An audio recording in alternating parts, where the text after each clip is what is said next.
Hello everybody, I hope I'm clearly audible. Let me check. All good, having fun? No, right now nobody has joined.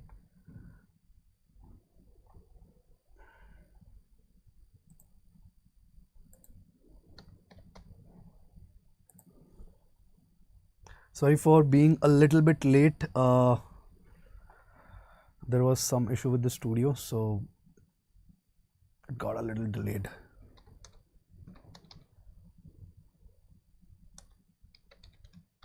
So we have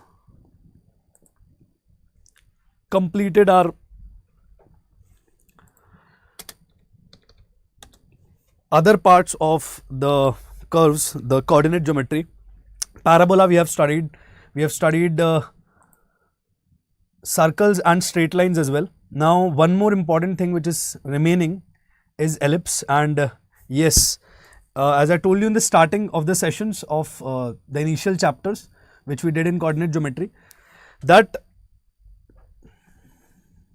the entire weightage, the total weightage of all the chapters which are involved in coordinate geometry, all the conics, the entire weightage is too much. Ellipse again is an important curve, like parabola and circles only. Ellipse again is an important curve. Is not, if you have practiced with your circles and parabola, ellipse is going to be a cakewalk for you. It is going to be a piece of cake for you. It's not going to bother you too much. It's not going to trouble you at all. Like, you'll easily understand ellipse as well if you have done your circles and parabola very well. I didn't see circles. Can I see this video? Yes, Jana, no problem. I'll try to involve or include most of the important things. Yeah, if you know the basics of circles, then no problem. Yeah, you can definitely, surely you can attend the session. You should attend the session. See, anyway, I always say that it does not matter like what have you done, what before, or what was your basically the history of the chapters that you have studied. It's all, if you can start from fresh with an empty brain. Empty brain means without anything already fed into it. Like sometimes when we have some information on something and then we read that again, it becomes a trouble. But if we start from a fresh mind, you can start any topic. Although the topics are interlinked, but most of the teachers, mostly anybody who's teaching a topic will try to explain the thing which is involving the concept of any other chapter also. So let's start with ellipse. Already we are a little bit late, so now I hope we'll try to finish the chapter in the minimum time possible and try to cover up most of the, like all the important things that are in this chapter. Sir, there is hyperbola also. Yes, there is hyperbola also. There is hyperbola as well. We'll take the session of hyperbola also. But ellipse and parabola majorly are the, will have more of the weightage as compared to hyperbola. It depends. It depends. JEE Main's perspective, if you'll talk about, then I can tell that you can never be sure that, okay, this particular chapter is going to be the highest weight, have the highest weightage. It changes year by year. So it keeps on happening. It's not that one particular chapter will have a high weightage throughout the years of JEE. It's not going to be like that. It changes. It changes. So I never believe in this thing that, okay, only this chapter will be enough for you. Although if you have less time, then you have to have a strategy. You need to have a plan to prepare better for any of the examinations, not only JEE. So now ellipse.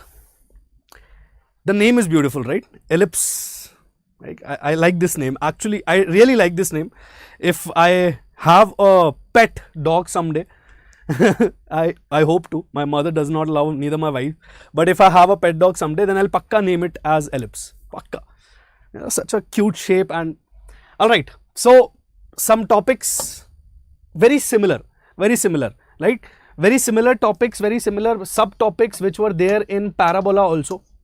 Like all the topics are going to be same. We have studied standard equations of parabola. We have studied parametric points, focal chord, focal length, normal, tangent, chords. All these things we have studied for parabola. Now we are going to see these things for ellipse also. Now if you remember parabola, you'll remember that one thing, the very initial or the very first definition of parabola was that it is the locus of a point whose distance from a fixed point and a fixed line is equal.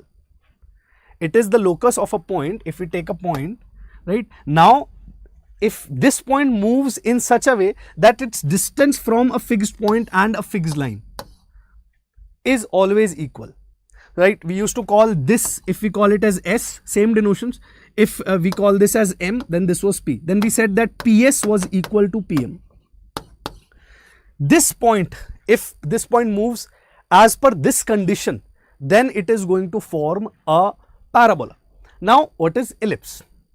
Ellipse also has certain definition. There are 2-3 types of definition in which we can explain or clarify the concepts or clarify the things about ellipse. Obviously, just like circles and parabola, there were multiple type of definitions in which multiple type of theories in which we were able to explain the curve. Same thing for ellipse. What is ellipse? Very first of the definition is ellipse is a curve where E, this E is nothing but eccentricity. E is called as its eccentricity. I think you can note this down. Sometimes in questions they'll mention eccentricity, and I'm not talking about everybody, but students won't be able to understand itself what was eccentricity. So E itself is eccentricity. It is one of the most important thing in the entire ellipse chapter. Eccentricity.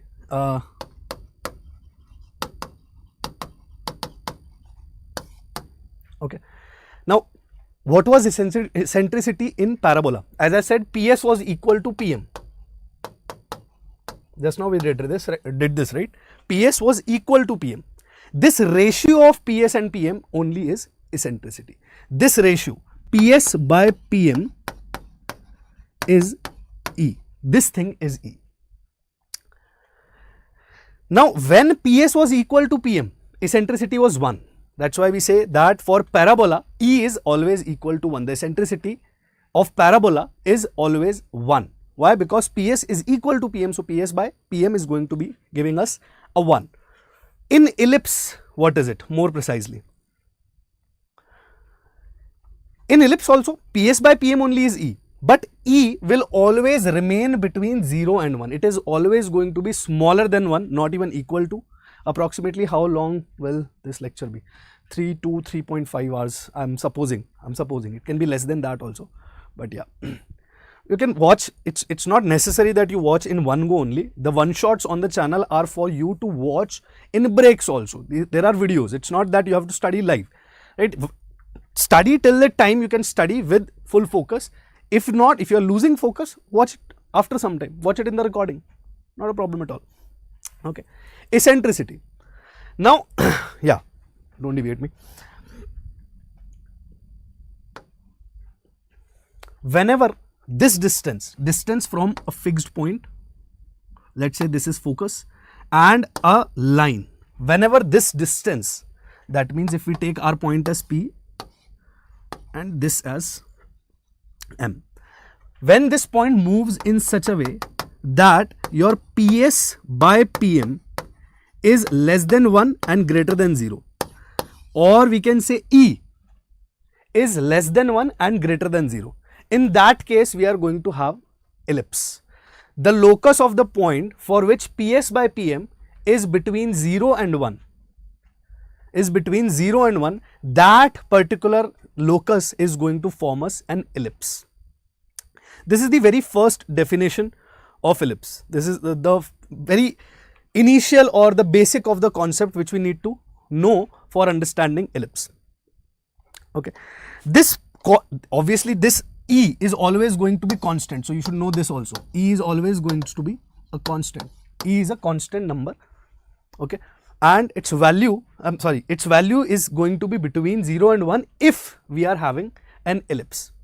It is going to be equal to 1 if we are having a parabola. Okay. So I hope this thing is quite understood. Now suppose if we take the line obviously is going to be called as directrix. Just like in other curves, this fixed line is going to be called as the directrix of ellipse, and fixed point is going to be called as the focus. So locus of a point whose distance from focus by distance from the fixed line, that means directrix, stays between, this ratio stays between 0 and 1, that particular point is our, that particular locus is our ellipse. So again, once last time I'll explain, because this thing is important to understand.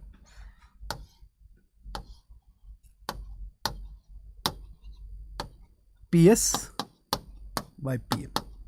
If this point moves in such a way, if this point moves in such a way that its distance from this line and this fixed point is going to be between 0 and 1, then this point will form an ellipse. Locus means path traced by a point. The locus will be of ellipse. Let's move ahead. This is first definition. You have to digest it. You should, you can easily digest it if you have studied parabola, right? If not, then also it is easy to understand that whenever this ratio will stay between 0 and 1, if this ratio is between 0 and 1, the ratio of PS and PM is between 0 and 1, that means this locus is going to give us a ellipse. Now another definition, which is also very important. We have studied the pair of straight lines, like if we have let's say a1x plus b1y plus c1 equal to 0 and a2x plus b2y plus c2 equal to 0. Now if we multiply these two, we'll have a pair of straight line. This represents the pair of straight line, and the general equation of pair of straight line is obtained by multiplying these two. When we'll multiply these two, we'll get something like this.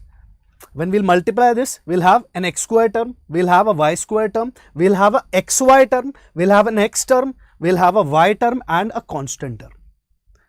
Okay, this is what we are going to obtain when we will multiply these two equations. This represents a pair of straight line. Same represents your circle, same thing represents your parabola, same thing represents your ellipse and hyperbola also, depending on the conditions. Now, if you remember a little bit from pair of straight lines, it's all determined by delta. If your delta is equal to 0, then that means we are getting a straight line. Straight lines pair. That means it is representing a pair of straight lines. Now, what was delta? What was delta? Delta was determinant of A, B, C, H, H. Remember this, right? G, F, F. Did I mark everything correct? Wait. I think I didn't write much clear. So this is how I make. It depends how you want to make. Like if you have some abbreviation for remembering this, that's also good, not a problem, right? Generally, people have the abbreviation for remembering this determinant also. AHD, AHD here.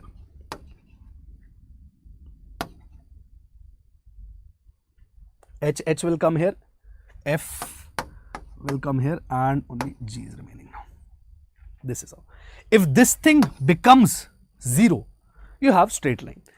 If this is not equal to 0, then we have curves. If delta is not equal to 0, in that case we are going to have curves. If delta is not equal to 0, then curves will be obtained depending on some conditions. Suppose if we have h square minus ab.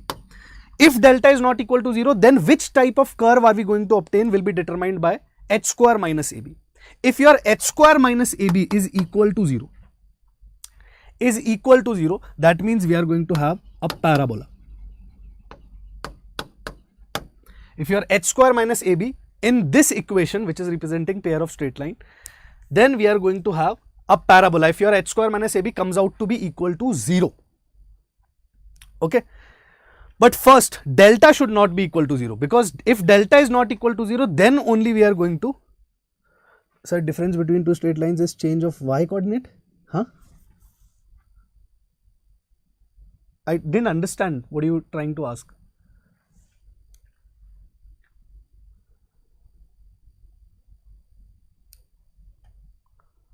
B2, these are two different lines. Sri, Devesh, okay, maybe. Try to write again, maybe I'm not getting your point. H square minus AB is equal to 0, then we'll have a parabola. If your H square minus AB is less than 0, applications relative, you don't. I have, Syed. I always send the notes to the team. I'll check once again if you're saying. I'll check once again. Okay. I always send, maybe there is some lag or some communication trouble. I'll tell the team once again. Okay. Sorry for not having a check on it, and from last 10 to 12 days I was also busy with something. I'll check it today, pakka, and we'll upload whatever is required. Okay. If this is less than 0, then we'll have ellipse. If your H square minus AB is greater than 0, then you have hyperbola. Note this also down. In this case, you are going to have a hyperbola. These are the conditions. First, check delta is not equal to 0. If delta is not equal to 0, then we'll get either ellipse, parabola or hyperbola. If delta is not equal to 0 and H square minus AB in this equation is equal to 0, then parabola, less than 0, then ellipse, greater than 0, then hyperbola. Okay. So this is also an definition. This is also a definition of ellipse only. This is also one way of telling what is an ellipse, using the equation which represents pair of straight lines, right? The general equation representing pair of straight lines. From there also we can get this.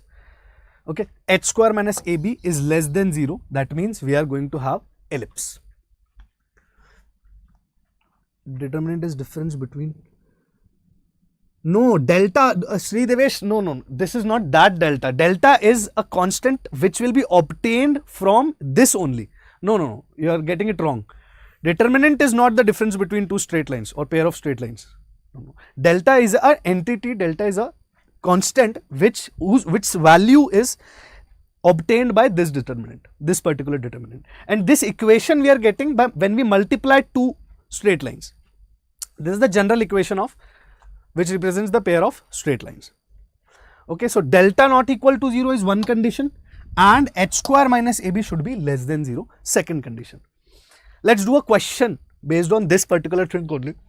Very basic, but from here also a question can be developed, can be asked.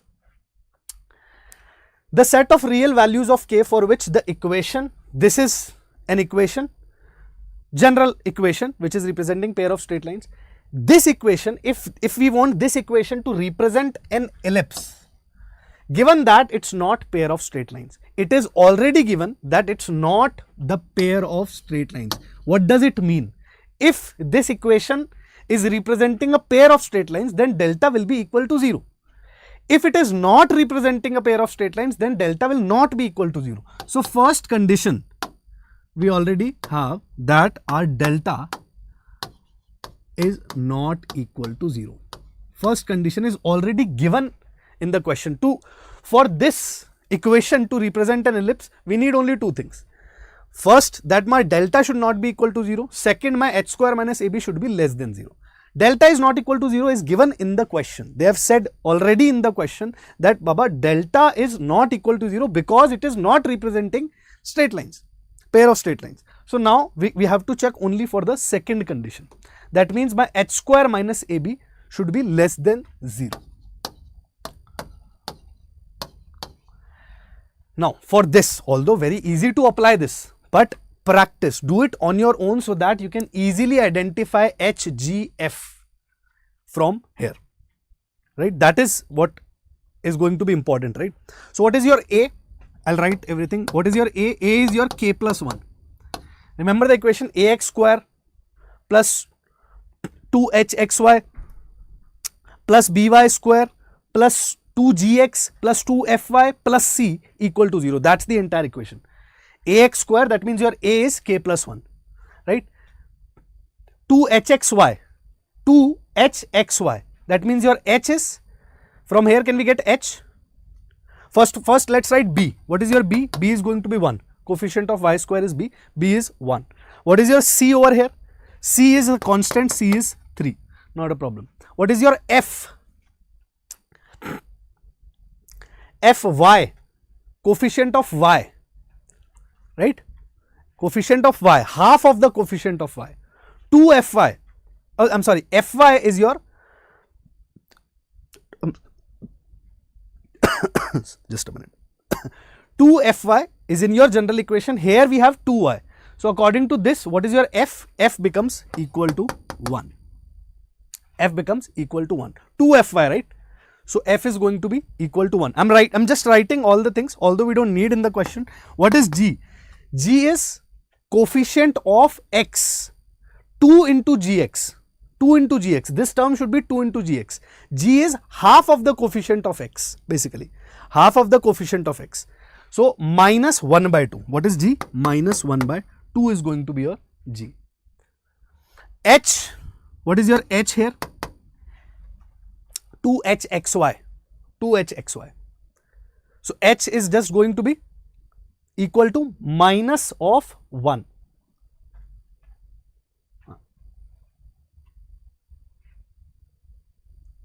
H is going to be minus of 1. I'm sorry, not minus of 1, h is going to be this, k minus 1. H is going to be k minus 1. 2hxy should be this term. So what is your h? According to that, if we compare general equation and this, h comes out to be k minus 1. Now what do we need? We need this. We need to use this. So we have everything. We have h, we have ab. Can we directly put the condition? H square minus ab is less than 0. That means my k minus 1 whole square minus ab, k plus 1 into 1, that means k plus 1 only, minus k plus 1 is less than 0. Just solve this and we'll get the answer. So what is this coming? K square, k square only, right? K square minus 2k minus k minus 3k plus 1 and minus 1 will get over. K square minus 3k is less than 0. So k into k minus 3 is less than 0. So k is either less than 0 or k is less than 3.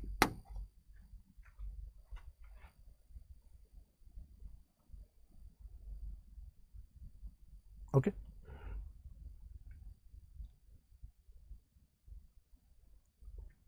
From here itself, you can directly say k is belonging between 0 and 3.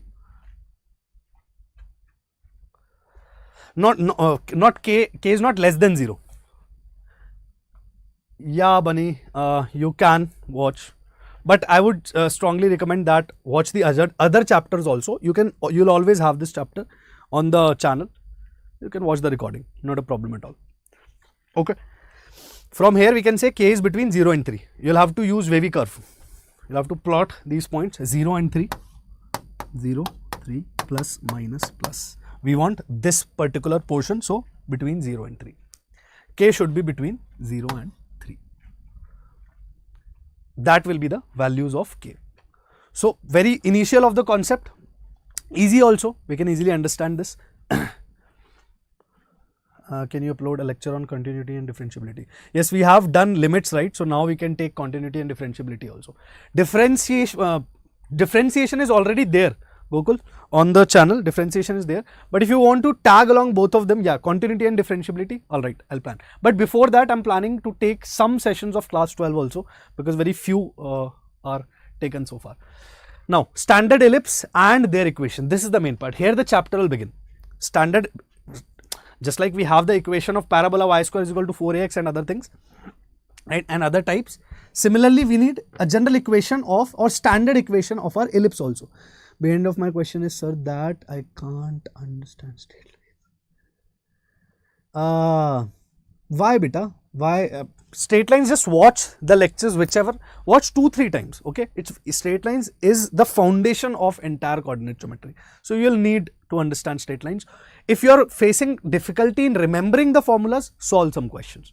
Okay bunny, all right, solve some questions. You have to get strong hold on straight lines. First requisite is that only. Okay, standard ellipse and their equations. Let's start this part. How will ellipse look? If it is a horizontal ellipse, this is how it's going to look. If it is a vertical ellipse, this is how it's going to look. Both good shapes, beautiful shapes.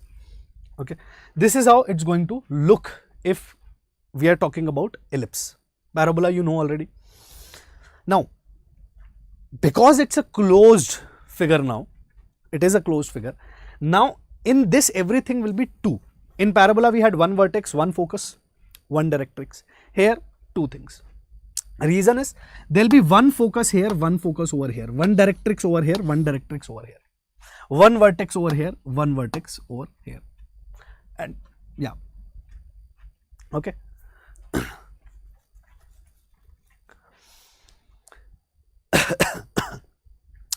Now, which type of ellipse are we going to get? Horizontal or vertical? That will be decided by the values of A and B.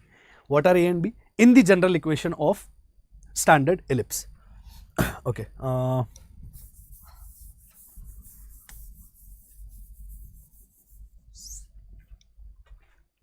write the general equation first and try to explain. X square by A square plus Y square by B square is equal to 1. This is the standard ellipse whose center is origin.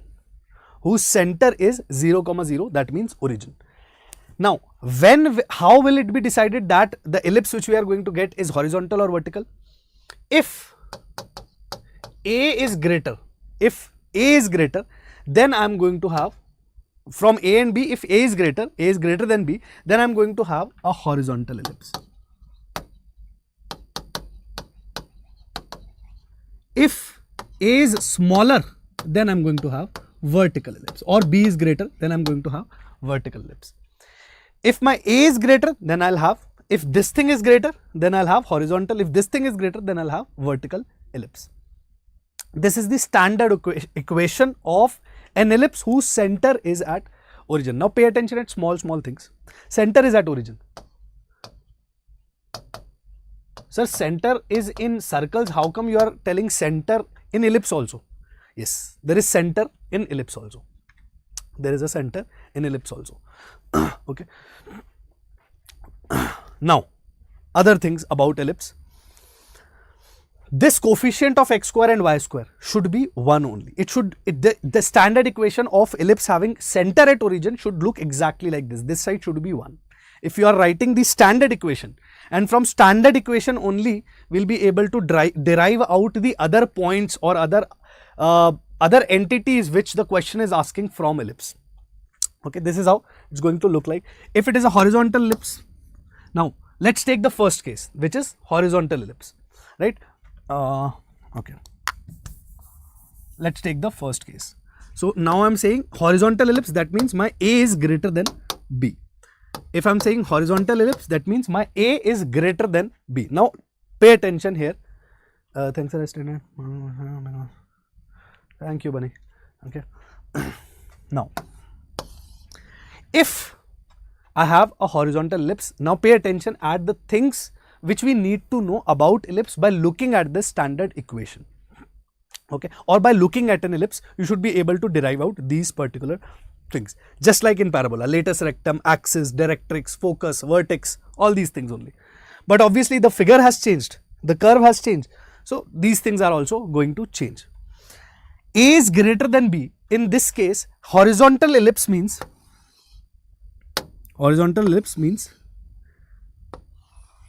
like this. That means its width is going to be more now. This way it is going to be bigger and this way smaller. Now obviously there are two axes. Axis means the line of symmetry. Axis also is called the line of symmetry. That means the line about which the curve is symmetrical. Symmetrical. So obviously, if the curve is symmetrical about this line, it is going to be symmetrical about this line also, right?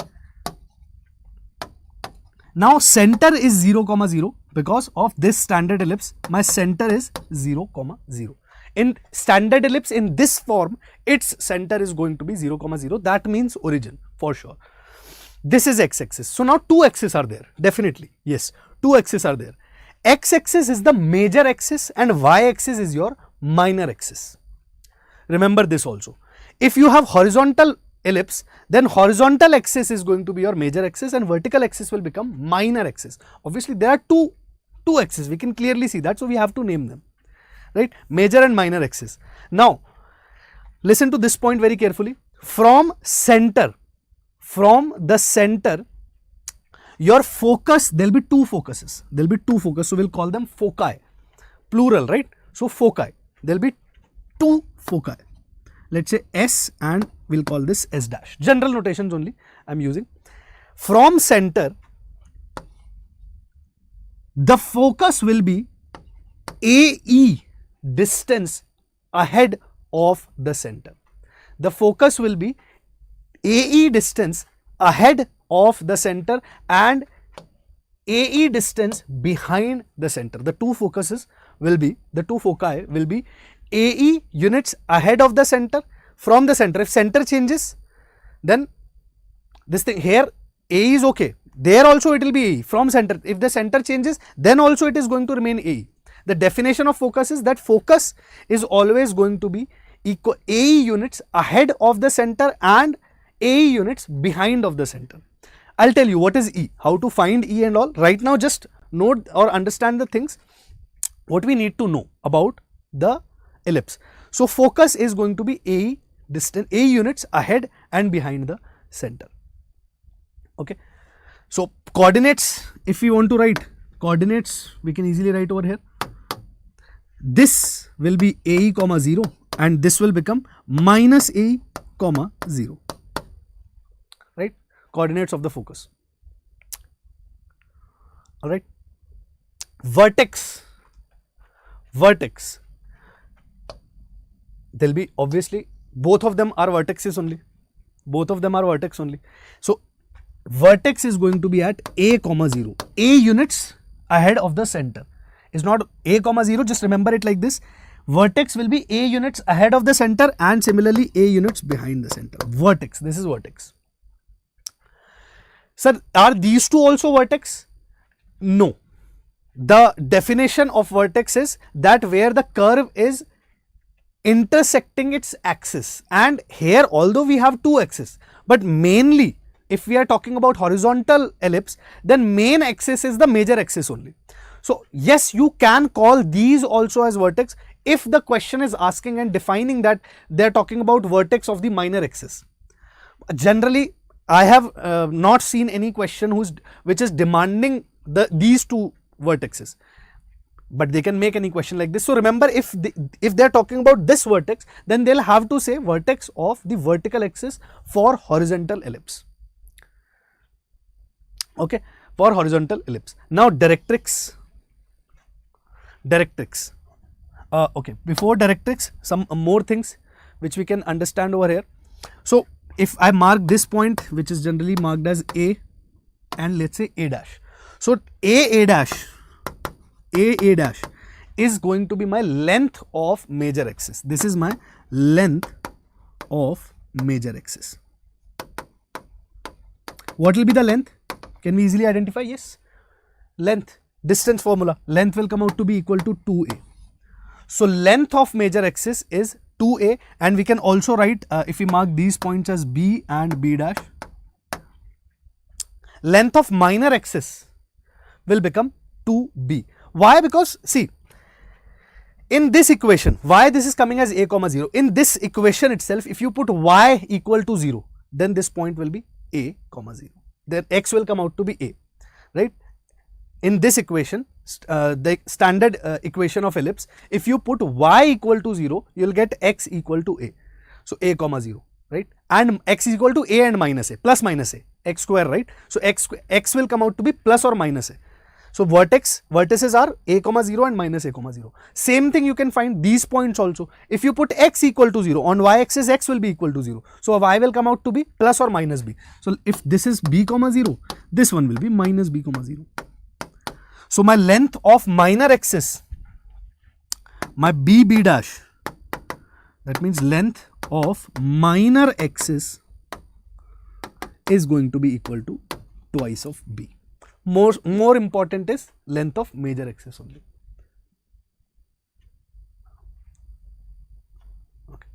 Okay. What else? Directrix we were talking about. After this, directrix, any other thing? Double ordinates. Yeah, here also we'll have double ordinates. All the lines which are intersecting the curve and are perpendicular to the axis will be double ordinates. Latus rectum. Latus rectum is important over here, right? Latus rectum is important. Before that, before directrix and latus rectum, let me write somewhere what is actually E, because if that confuses you, if that keeps hitting your mind again and again, you'll be confused only. E is nothing but this value, 1 minus. Now, in the formula of E also depends on which type of ellipse we have for vertical and horizontal. Which type of ellipse that we have. If we have an horizontal ellipse, then my A is going to be greater than B, right? A is going to be greater than B. So while writing the formula for E, just remember 1 minus the square of smaller one. Here which one is smaller? B is smaller. So square of smaller one divided by the square of bigger one, right? It will get more clear. 1 minus square of bigger one, a smaller one divided by square of bigger one. So in this case, my bigger one is A. So E will become 1 minus B square by A square under root of 1 minus B square by A square. This value is my E. This value is your E. Okay. This value is your E. Now, latus rectum. Latus rectum means this line which passes through the focus and is also perpendicular to the axis. Obviously, there will be two latus rectums, but length of both the latus rectum will be same only. Length of both the latus rectum will be same only. Okay. Now, can you tell me the length from here? This point is your AE comma 0, right? Okay. Length. Anybody remembers?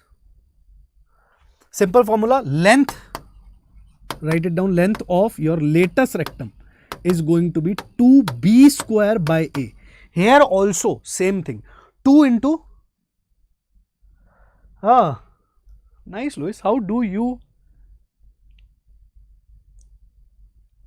no, I'm surprised, thank you. And for some reason. Okay, no problem. You'll get back on track.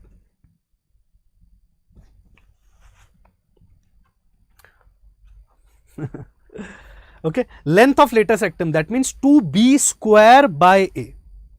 B is your smaller one in this case. Here also 2 into square of smaller one divided by the bigger one. Here there is no square. Remember the formulas very carefully. Okay, 2 times b square by A. 2 times of b square by A. This is your latus rectum formula. Okay. Here remember B is the smaller one. If we are going to the vertical ellipse, these things will change. We'll come to that also. Right? We'll come to that as well. Directrix. There are going to be 2 directrix. There are going to be definitely 2 directrix.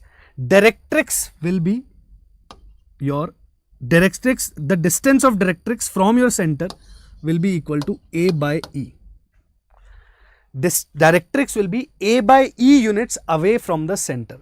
Vertex is A units away from the center. Focus is AE units away from the center. And directrix is going to be A by E units away from the center. Okay, remember it like this only. Latus rectum length, here also I will write 2b square by A. Okay. Directrix, what will be the equation of directrix? If it is a by e units away from the center, then this point is going to become a by e comma 0, and this equation will be x is equal to a by e. This point is going to be minus a by e. So x is equal to minus a by e will be the equation of directrix. A by e units away from the center, in front and in back, right? Remember with the distances. Thank you, Jana. Remember with the distances. What does it mean? Directrix, simple 3 points. Focus is AE units away from the center, AE units away from the center, be it any type of ellipse, right? AE units away from the center. Your vertex is A units away from the center, and your directrix is A by E units away from the center. Simple points. Okay.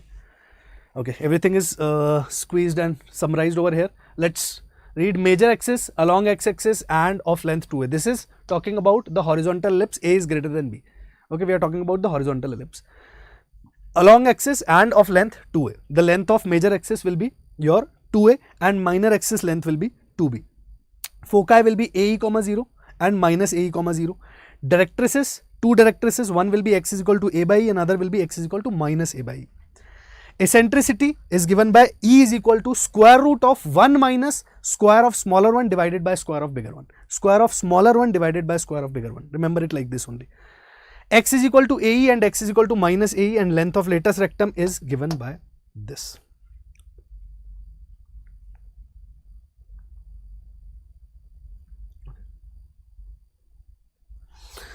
X is equal to these things. These are points of latus rectum. What they have written are the points of latus rectum, right? Points of latus rectum.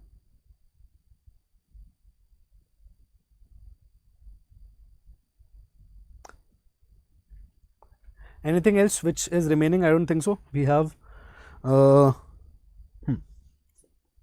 the points are clear. If there is any doubt, please put in the comments.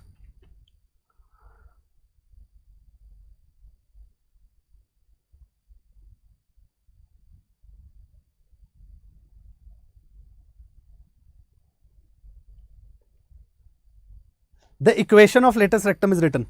This last point is just the equation of latus rectum. X is equal to AE and x is equal to minus AE will be your equations of the two latus rectum, and its length will be 2b square by a. 2 into square of smaller one divided by the bigger one. Vertical ellipse. Now in this case your B will be greater than A. How will it look like? It will look vertical, obviously. It will look vertical, and its major axis will be the vertical axis, or in this case, because the center is at origin, in this case the major axis is going to be your y axis. In the last case the major axis was your x axis. Here your major axis is going to be y axis. Okay. Here also your E is going to be same, not same actually. Here E will change, but if you remember the formula like I told you, 1 minus square of smaller one divided by bigger one. Here A is smaller, here A is smaller, so E will change. Okay. Focus will be BE units ahead of the center and BE units behind the center.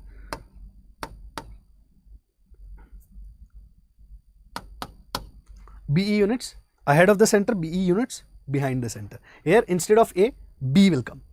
Right. So focus will be at BE comma 0 and sorry, why BE comma 0? Written wrong. X will be 0, right? 0 comma BE and 0 comma minus BE. These will be your two foci. Length of major axis, in this case major axis is y axis. Length of major axis will become 2b. Length of minor axis will become 2a in this case. Okay, minor axis is your x axis in this case. Directrix, from everywhere, wherever we have A, we are just putting B. Same things. If you can remember, or if you can just write down these things or make a few ellipses with the given equations, you will be easily able to remember these two. So B by E. Directrix is B by E units away from the center. So this will become y is equal to B by E, and this will become y equal to minus B by E. Eccentricity, very important to understand for both vertical and horizontal ellipse. y is equal to BE and y is equal to minus BE will be the latest rectums, and length of latest rectum will change in case of both the types of ellipse. Here your length of latest rectum will be 2 into square of smaller one, that means 2a square by b, 2a square by b. Okay.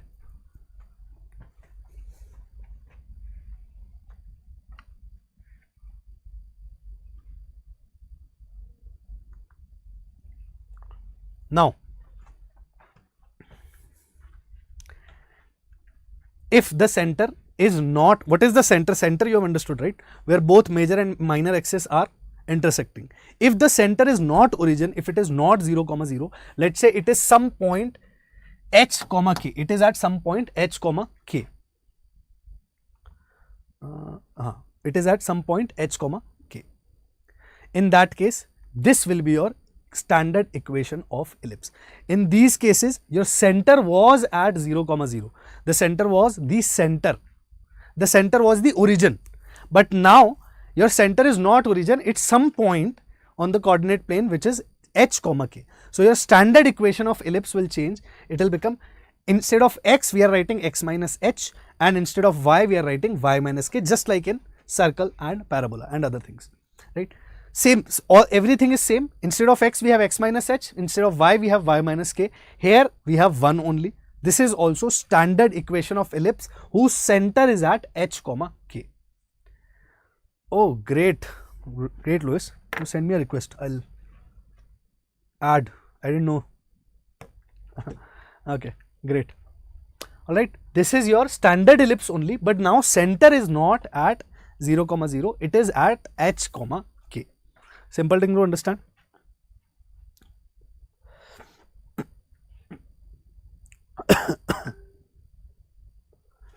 Just a minute.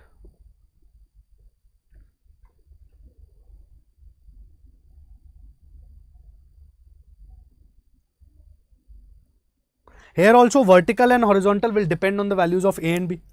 If A is greater, then horizontal. If B is greater, then vertical. Now let's say we have A greater than B over here. Let's say we have horizontal ellipse.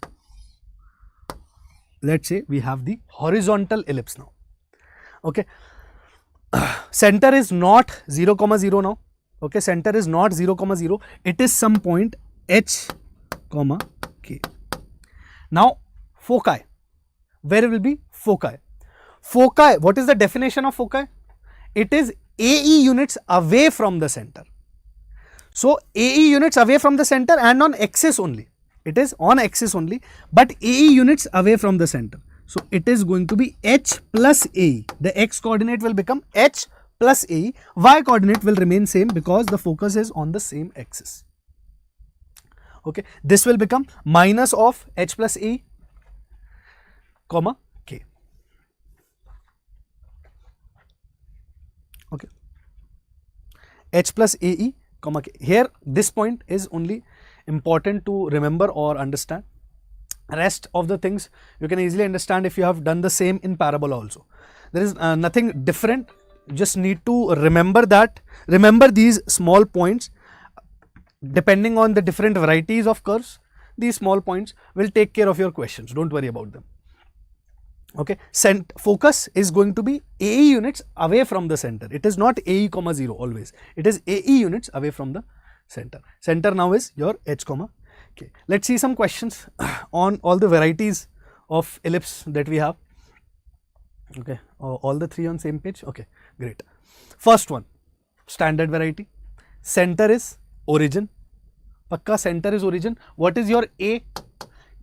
Always write A and B very first thing while solving any ellipse question. Okay, write your A and B. Don't just use them directly into some equation or formula. You might make a mistake. It's not a problem, right? A square is 36. X square by A square plus Y square by B square is equal to 1. Here, which is greater? A is greater or B is greater? A is greater. Which type of ellipse is it? It is the horizontal ellipse. It is your horizontal ellipse, first of all. A is greater, right? What have they asked? Mark their foci, LR, directrices and center. So, first of all, we understood that A is greater, A square is 36, B square is equal to 16. So my A is going to be 6 and B is going to be 4. Okay, A is going to be 6 and B is going to be 4. Horizontal ellipse. First thing which they want is foci. Where is the foci? We know that the center is 0, 0. My ellipse are not going to look in very good shape, so please don't mind. But you can adjust. You have been from so long. Okay. So now 0, 0 is the center. Focus is AE units away from the center. First, we'll have to find E. So after writing A and B, find E as per the requirement of the question. Mostly you have to do the same thing. Everywhere you'll have to find out A, not only this, but very first thing which you'll have to do is write down your AB and find E. What is your E over here? E is for standard horizontal ellipse 1 minus smaller one square divided by the bigger one square. So 1 minus smaller one square, that means B. So 16 by 36, B square by A square. 1 minus 16 by 36 is going to be your E. How much is this coming out? 36 minus 16, 20 by 16. So root 20 by 36, that means root 20 by 6, that means root 20 by 6, root 5 by 3. Root 20 will become 2 root 5 and divided by 6, so root 5 by 3 will be your E. So your focus is going to be AE units ahead and AE units behind. What is AE now? AE will be equal to 6 into root 5 by 3, that means 2 root 5. So focus will be 2 root 5 comma 0, one of the focus, another focus will be minus 2 root 5 comma 0. These will be two foci. Length of latus rectum. Length of latus rectum is given by 2 into smaller one square divided by bigger one. Which is smaller one? B is smaller one. So square of smaller one, that means 16 divided by bigger one, not square of bigger one. That means A. What is your A? 6.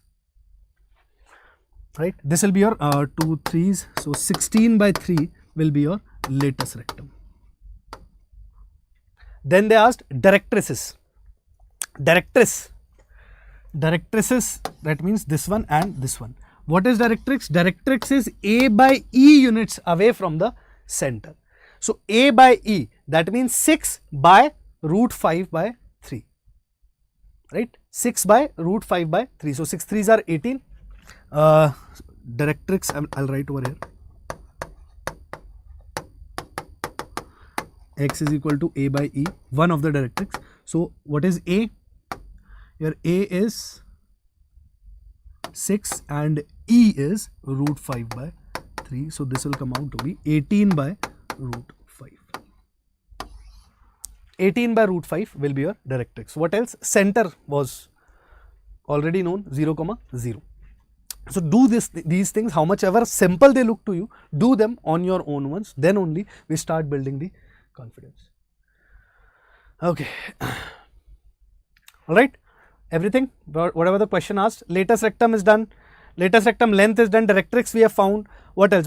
Major axis length, minor axis length, all these things you know. What will be the major axis length? It will be 2A, 2 times of A. Minor axis length will be 2B. So 12 will be your major axis and 8 will be your minor axis length. Although they didn't ask, but okay. Where will be your vertices? Vertex will be at A, 0, that means 6, 0 and minus 6, 0.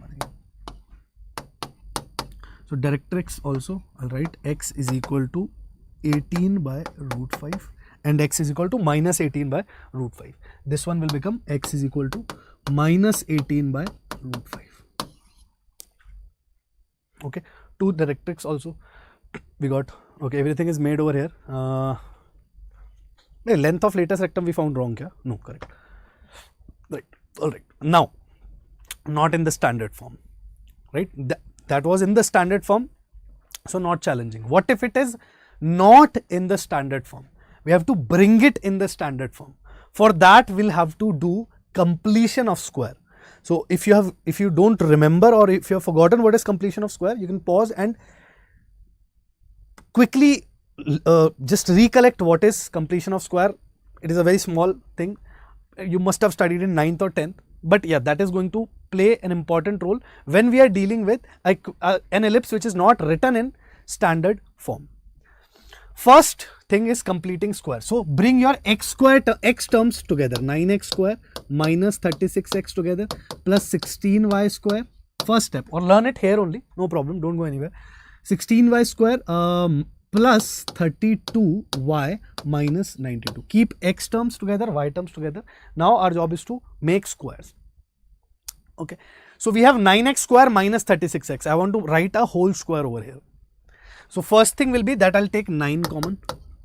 9x square minus 4x plus 16y square plus 2y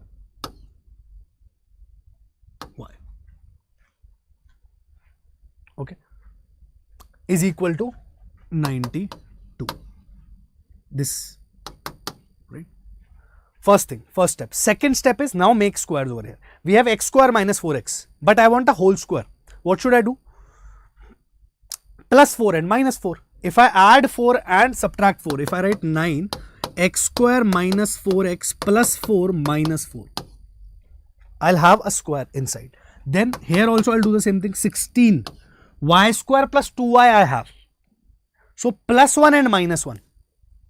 Plus 1 and minus 1. Y square plus 2y plus 1 and minus 1. Why? Because this thing will give me y plus 1 whole square.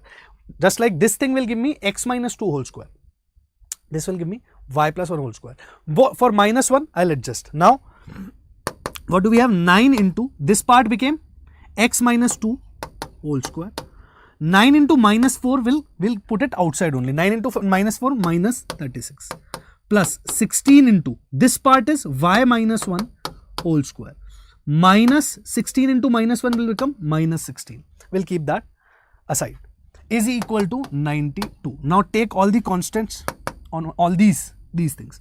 So we'll have 9 of x minus 2 whole square plus 16 of y minus 1 whole square minus 36 minus 16 added to 92. 42, 144. 144. Now it has started appearing into standard form, but still there are some slacks. We'll cover them up. In standard form, we don't need anything multiplied with this x minus 2 whole square, right? Whatever is there should be in the denominator, correct? So how will we do that? And here also we need 1. Here also we need 1. On the right side we should have 1. So we'll bring this down, cross multiply this. What we'll have? We'll have 9 by 144 x minus 2 whole square plus 16 by 144 y minus 1 whole square is equal to 1. 9 by 144 will be 16 and 16 by 9 upon 144, yeah. So 9 by 40, 9 16s are 144, 16 into 9 is 144. Alright, so we have x minus 2, we got x minus 2 whole square divided by 16 plus y minus 1, hey, this is y plus 1, sorry. This is y plus 1, plus 1, plus 1. Y plus 1 whole square divided by 9 equal to 1. This is my standard equation of ellipse. Now I can derive out everything, right? What will be the two foci? This is your horizontal or vertical? This is horizontal ellipse, right? This is your horizontal ellipse. Now we can, the center will be origin 0, no. What is your center now? Is your center origin? No. Center is x minus h, y minus k. So your center is 2, minus 1. In the general form where center is h, k, x minus h whole square by a square, y minus k whole square by b square is equal to 1. So here h, k is 2, minus 1. My center is going to be at 2, minus 1. Center will be at 2, minus 1. Where will be my foci? Foci will be AE units ahead of the center. So first I'll have to find my E. E is equal to square root of 1 minus smaller one square divided by bigger one. So 9 by 16. right? 1 minus b square by a square, we are going to get as e over here. So 1 minus 9 by 16 becomes 7, root 7 by 4. This becomes root of 7 by 4. So we have e. Now my focus is going to be AE units ahead of the center and behind the center. So A is 4, B is 3. A is 4 and B is 3. Correct? So from here, AE units, what is AE over here? What is AE over here? We'll have AE as 4 into root 7 by 4, that means root 7 only. This is your AE. Root 7 will be your AE. So from here, AE units ahead, that means focus will come. One of the foci will come at 2 plus root 7 comma 0. This will be the first focus. And this one will be 2 minus root 7 comma 0. AE units behind, AE units ahead. Okay. This will be 2 plus root 7 comma 0, one of the focus, and another will be 2 minus root 7 comma 0. Now latus rectum. What will be the length of latus rectum? Length of latus rectum 2b square by a. 2 into smaller one square by a. 2 into what is your b square? B square is 9. 2 into 9 by a, which is 4. Right. So this comes out to be 9 by 2. Length of latus rectum comes out to be 9 by 2. Another thing, directrix. Directrix also very easily we can find A by E units away from center. Remember the definitions carefully. A by E units away from center. Center has changed, 2 comma minus 1. So A by E units, what will be A by E? Find it out somewhere. Which color? A by E. We can find out A by E also. A is 4 and E is root 7. E is root 7 by 4. So this will become 16 by root 7. So from center, A by E units ahead. That means 2 plus 16 by root 7. X is equal to 2 plus 16 by root 7. Okay. This will be my directrix. What else? Center we have already found, 2 comma minus 1. Okay. And if they talk about second directrix, it will be 2 minus root of 2 minus 16 by root 7.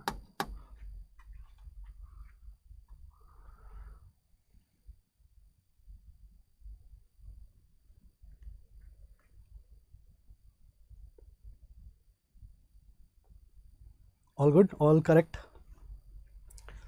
A by E units. So A was, oh, okay. No, wait. We have made a mistake here. Here we have made a mistake. A by E is going to be correct only. Hey. A by E correct only, no? 4 by root 17 by 4, 16 by root 7. E kitna aaya? How much was E? E was root 7 by 4. So this is correct. 16 by root 7. No, all is correct. Everything is correct. Okay, let's move ahead. Let's check.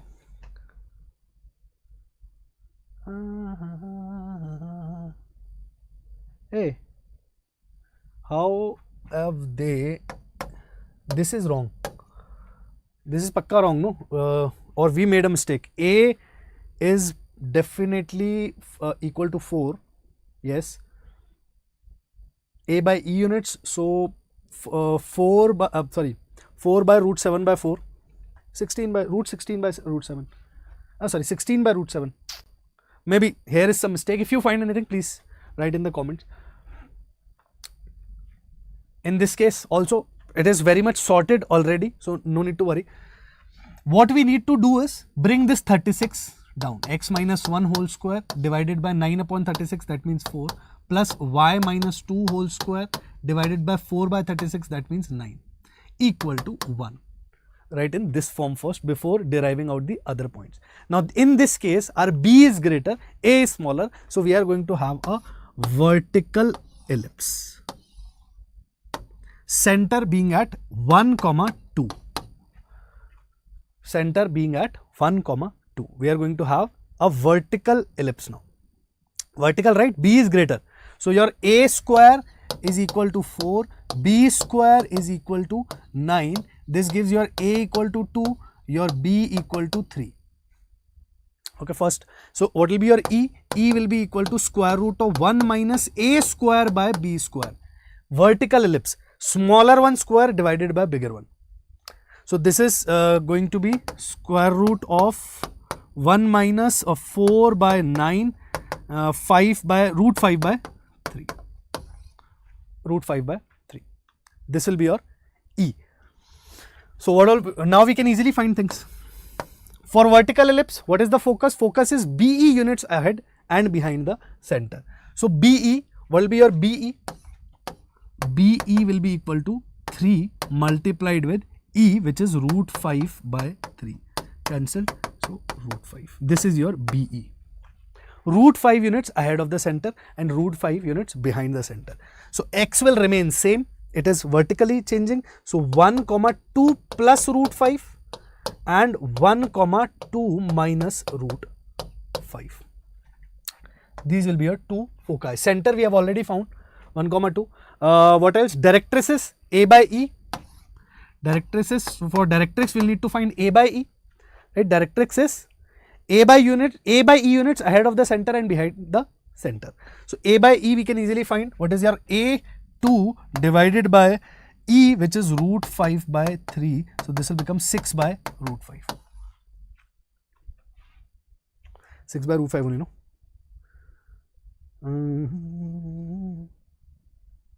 Hey, vertical ellipse. Sorry. Vertical ellipse. Vertical ellipse. So B by E. For vertical ellipse, it, right?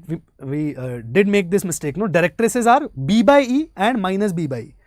We wrote A by E. So small mistakes can happen. That's why I am asking you, strongly recommending that you do practice of these questions once on your own. Okay. So y is equal to B by E and y is equal to minus B by E is your directrix equation. So here what will become? B by E will come out to be 3 divided by E is root 5 by 3. So it will become 9 by root 5. Now your directrices are y is equal to 9 by root 5 and y is equal to minus 9 by root 5. Center we have already found. Latest rectum length. Latest rectum will become 2 into square of smaller one divided by bigger one. Smaller one is 4, like A. So 2 into square of smaller one, that means 4 only will come, divided by bigger one, which is 3. So 8 by 3 units will be my length of latest rectum. Okay.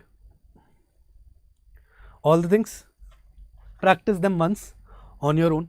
Center, vertical ellipse, horizontal ellipse, where will be the directrix? You should be actually able to see the ellipse or imagine the ellipse in your mind while doing any question related to ellipse. If you have sorted these things out, if you have practiced these small type of questions or basic type of questions, the chapter won't bother you.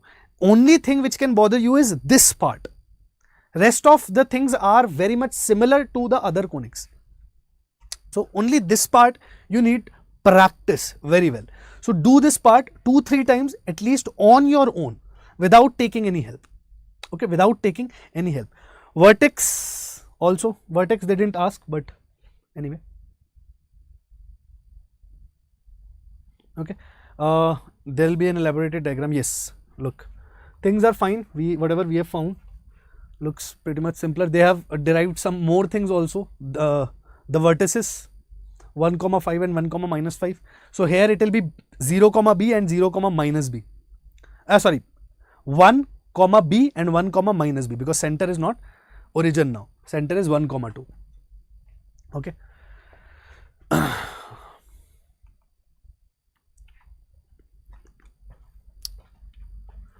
From the very basics, one of the PYQs. Let's see how we can do from whatever we have learned so far. How we'll be able to attempt this previous year question very easily. First read the question, try to do it on your own, give it a second. Even if you're watching live or recording, give it at least 10 seconds to read and understand in your mind what you will be doing. The equation of circle passing through the foci of ellipse passing through the foci of ellipse and having center at 0, 3. Easy to understand question. There is a circle whose center is 0, 3 and it is passing through the foci. Foci means both the focus of this ellipse. So there are two focus, S and let's say S dash. From both of them this is passing. What are they asking? They are asking the equation of circle. Now try to recollect, what do you need to write the equation of circle? Sir, I need center and I need radius. Center we already have, it is given in the question. Now the job is to find the radius. What will be radius? Radius will be distance from center to this point, any of the point, any of the focus, any of the focus. Find any of the distance. For that, first you'll need to find focus of this ellipse. That you know. You'll simply write a square is equal to 16, b square is equal to 9. This is a horizontal ellipse. So E is going to be square root of 1 minus 9 by 16. That means 5 root 5 by 4. This will be your E. 5 na? No, 7. 7. Sorry. Root 7 by 4. Root 7 by 4 will be your E. If you have E, you can find AE. What will be AE? 4 into root 7 by 4. That means equal to root 7 only. So focus is root 7. Focus is root 7 units away from the center. What is the center? Center is 0, 0. Standard ellipse 0, 0 is the center. Focus is root 7 units away from the center. So the coordinates of your focus will be root 7, 0 and minus root 7, 0. Now find the distance of this point from any of these 2 points. Find the distance, right? Same distance will come. That distance will be the radius. So radius of your circle. What will be the radius of circle? Root 7 square plus 3 square. Correct? Square root of 7 plus 9. That means 4. 4 will be your radius. If you have radius, you have center, you can easily write the equation of circle. X minus 0 whole square plus y minus 3 whole square is equal to 16 is equal to r square. X minus h whole square plus y minus k whole square is equal to r square. This is the equation. X square plus y square plus 9 x square, wait, acha, they have simplified it. So this will become x square plus y square plus 9 minus 6y is equal to 16. So x square plus y square minus 6y minus 7 is equal to 0. This, right? What is happening? Something wrong we did? No. X square plus y square plus 9 minus 6y is also correct, is equal to 16 is also correct. Then what is the problem?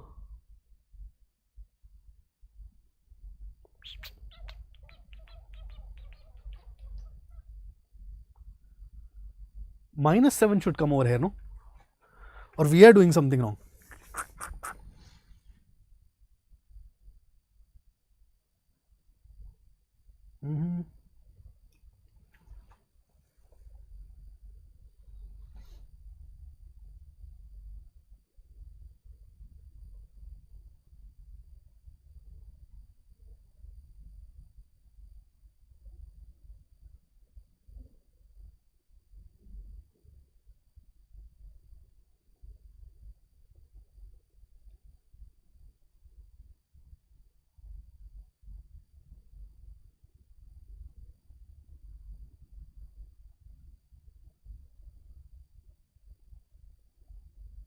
Okay. No. Here minus only is coming. Yes.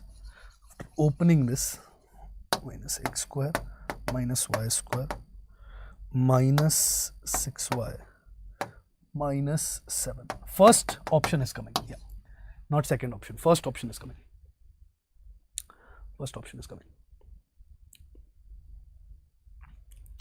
Minus 7 is coming.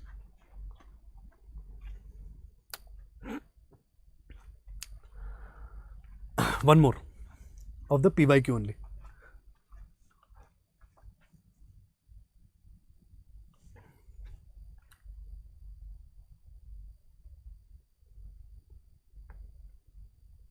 Read the question quickly. A little bit calculative, but not a difficult question, I would say. There is a little bit of calculation involved. If the length of latus rectum of the ellipse, this ellipse, is 4 and L is the length of its major axis, then lambda plus L value you have to find. Okay. Lambda is in the equation. In the equation. So first we'll have to write it in the standard form. First job is that only. First try to write it in the standard form. X square plus y square plus 2x plus 8y minus lambda equal to 0 is 4. Length of latus rectum is 4. What is the length? First of all, we'll have to write in standard form. Without that, we cannot even say this is horizontal, vertical, which type of ellipse.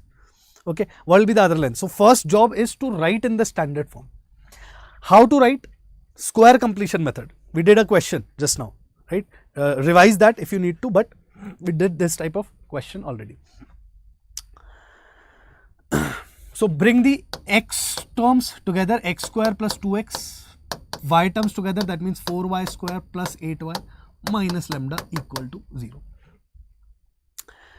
Complete the square. So we'll write x square plus 2x plus 1 minus 1. Here square will be completed, plus 4 common we can take.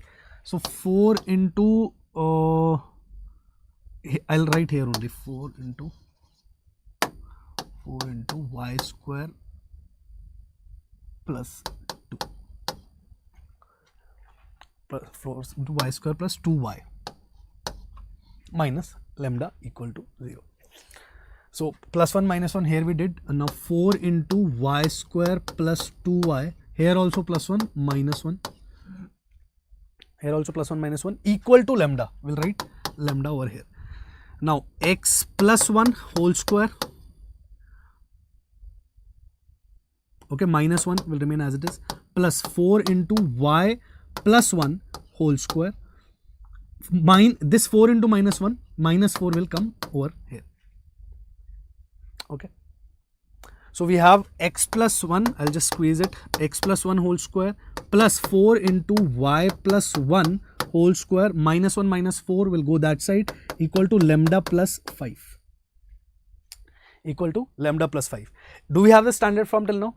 No, we don't have. We have to work more. Lambda plus 5. This side we have to make 1 first of all. So lambda plus 5 will bring this side. Okay. Just the regular step. So x plus 1 whole square divided by lambda plus 5. Okay. Plus 4 into y plus 1 whole square divided by lambda plus 5 equal to 1. Is it now in standard form? What do you need in standard form? You need 1 over here. Everything should be in denominator. There should be nothing multiplied with the numerator terms. No coefficients. So actually we don't need 4. So we have to adjust this 4 also. And for that you can simply do a thing that you bring this 4 over here. Okay. It looks horrible, but we can bring this 4 over here. Not a problem at all. Now can this tell us that it is horizontal or vertical ellipse? What is your A and B over here? Your A square is lambda plus 5. Your B square is lambda plus 5 divided by 4. What is greater? Lambda plus 5 is greater or lambda plus 5 divided by 4 will be greater? Lambda plus 5 is going to be greater. So it is a horizontal ellipse. First of all, that thing is clear. Now for horizontal ellipse, now we'll see what was the question saying. First job was to convert it into standard form. That we have done. Okay, and we have also found out that this is a standard horizontal ellipse because your A is greater, lambda plus 5 is going to be greater, lambda plus 5 by 4 is not going to be greater. Okay. Now latus rectum length is given to us, which is 4. So we know how to find the latus rectum length. Length of latus rectum will be equal to 2 into smaller one square divided by bigger one. What is smaller one?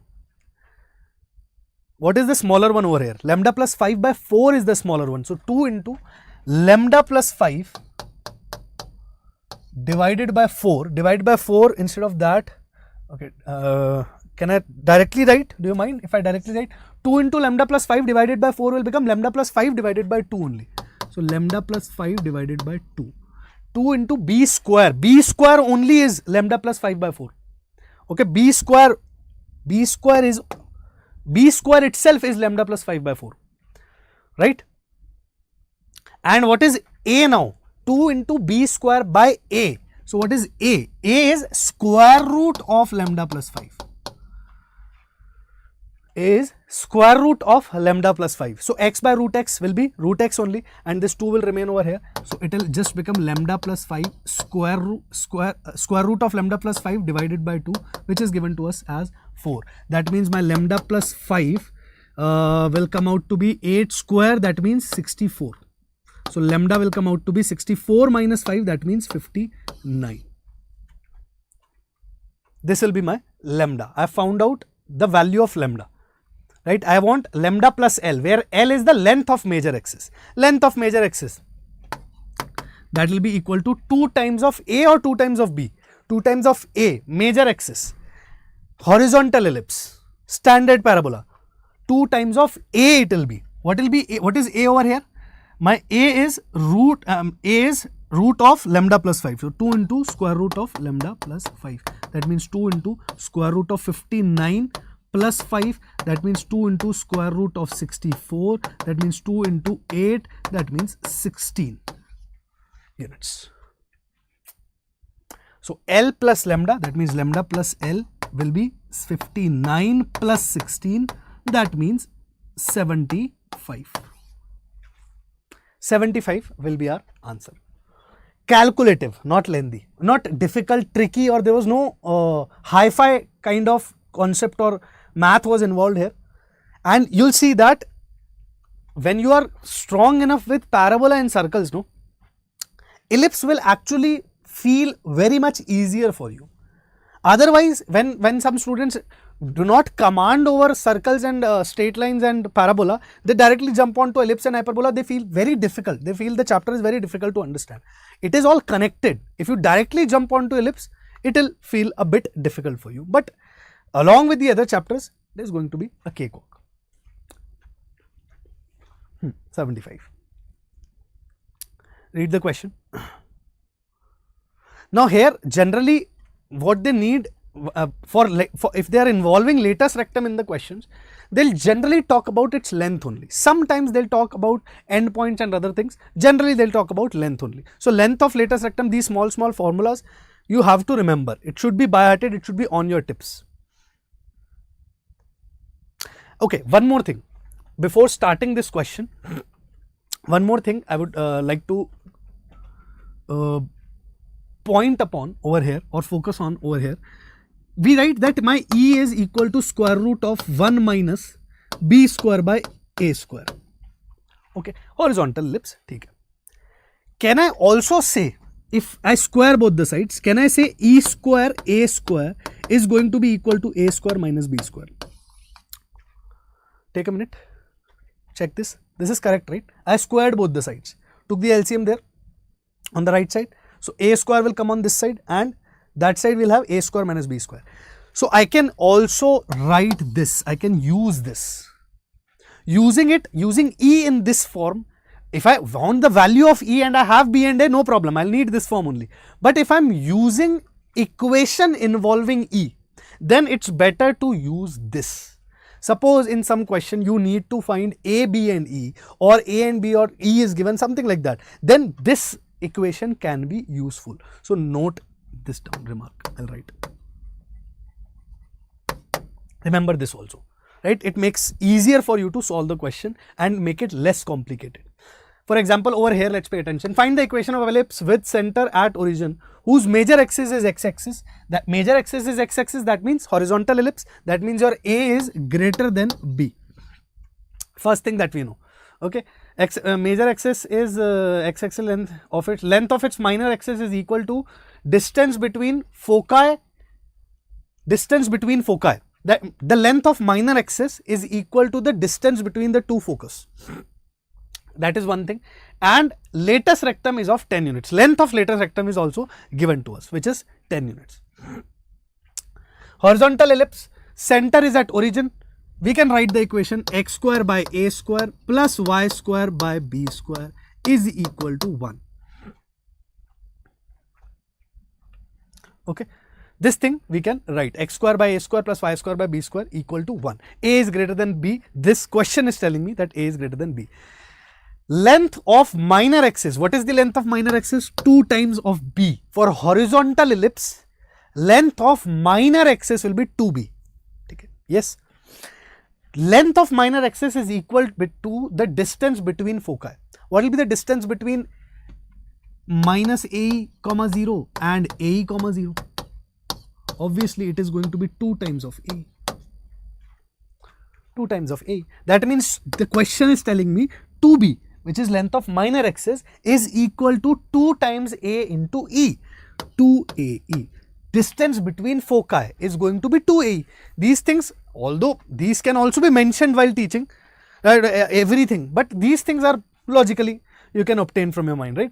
That obviously the focal distance or the distance between two focus will be equal to 2AE. Okay, I didn't include this point anywhere, but this is quite obvious. Okay, 2B is equal to 2AE is given to me. One thing is given to me, and length of latus rectum is also given to me. What is the length of latus rectum for standard horizontal ellipse? So 2B square by A. This is given to me as 10. Now see this, what I was talking about. Now we have, what do we need? What do we need? Equation of ellipse we need. So we need A and B basically, right? We need A and B, correct? We need A and B. We need to eliminate E. We don't want E. We need to eliminate E. We want only A and B. We have 3 variables here. We can solve this equation if we have 2 variables and 2 equations. So when we need to, now how will we eliminate? If we use this, if we start writing this E equal to square root of 1 minus B square by A square, this can be one idea. No problem in that only. That also later on you can reduce it and solve it to get values of A and B. Correct. But here if you'll, instead of E, if you'll write this big term, it will spoil your mood, right? So instead of this, what we can use this E square A square is equal to A square minus B square. Won't that be better? Correct. Now how to use? See, 2B is equal to 2AE, that means this gives us B is equal to AE, right? B is equal to AE, B is equal to AE. If I square both the sides, I'll get B square is equal to A square E square. Now, A square E square, there, here I'll connect these two. A square E square is equal to A square is equal to B square. That means my B square is nothing but A square minus B square. Instead of A square E square, I wrote A square minus B square. That's how. This question specifically is put to make you focus on this particular point, that how to make use of this. Using this this equation is also okay, not a problem. It will just make it more calculative. Later on you'll have to do the adjustments. So it's better that we use this. Now we can easily find from here, what do we have? 2B square divided by A square is equal to 1. 2B square divided by A square equal to 1, and 2B square divided by A is equal to 10. If I use this and this, what will I have? I'll have, instead of 2B square, I'll just write A square. So my A square by A will be equal to 10. This gives me A equal to 10. If my A is equal to 10, what will be B? 50, right? B square will be equal to 50, no? 100 by 2, B square will be equal to 50. B square will be equal to 50. So B is equal to square root 50. What do I want? Equation of ellipse. So my equation of ellipse I can simply write from here. My center is at origin. So x square by A square, that means 100, plus y square by B square, that means 50, is equal to 1. This is my equation of ellipse. Correct. So how to use this? Let's say correct. Find the eccentricity of an ellipse. Eccentricity, they are using the term instead of the letter E. Okay, they are using the term eccentricity. Remember this. Eccentricity of an ellipse, if length of its minor axis equal to, if length of its minor axis is, there should be an is over here, is equal to its focal length. Focal length means, okay, they have mentioned also, but you also know, should know that focal length means distance between the two foci. That's focal length. Okay, don't confuse it with anything else. Distance between the two foci is your focal length. Eccentricity we have to find if length of minor axis. Achha, here they are not. One important thing which which I want to tell you or teach you from this question is that here they did not give any hint upon the type of ellipse. Standard, non-standard, where is the center?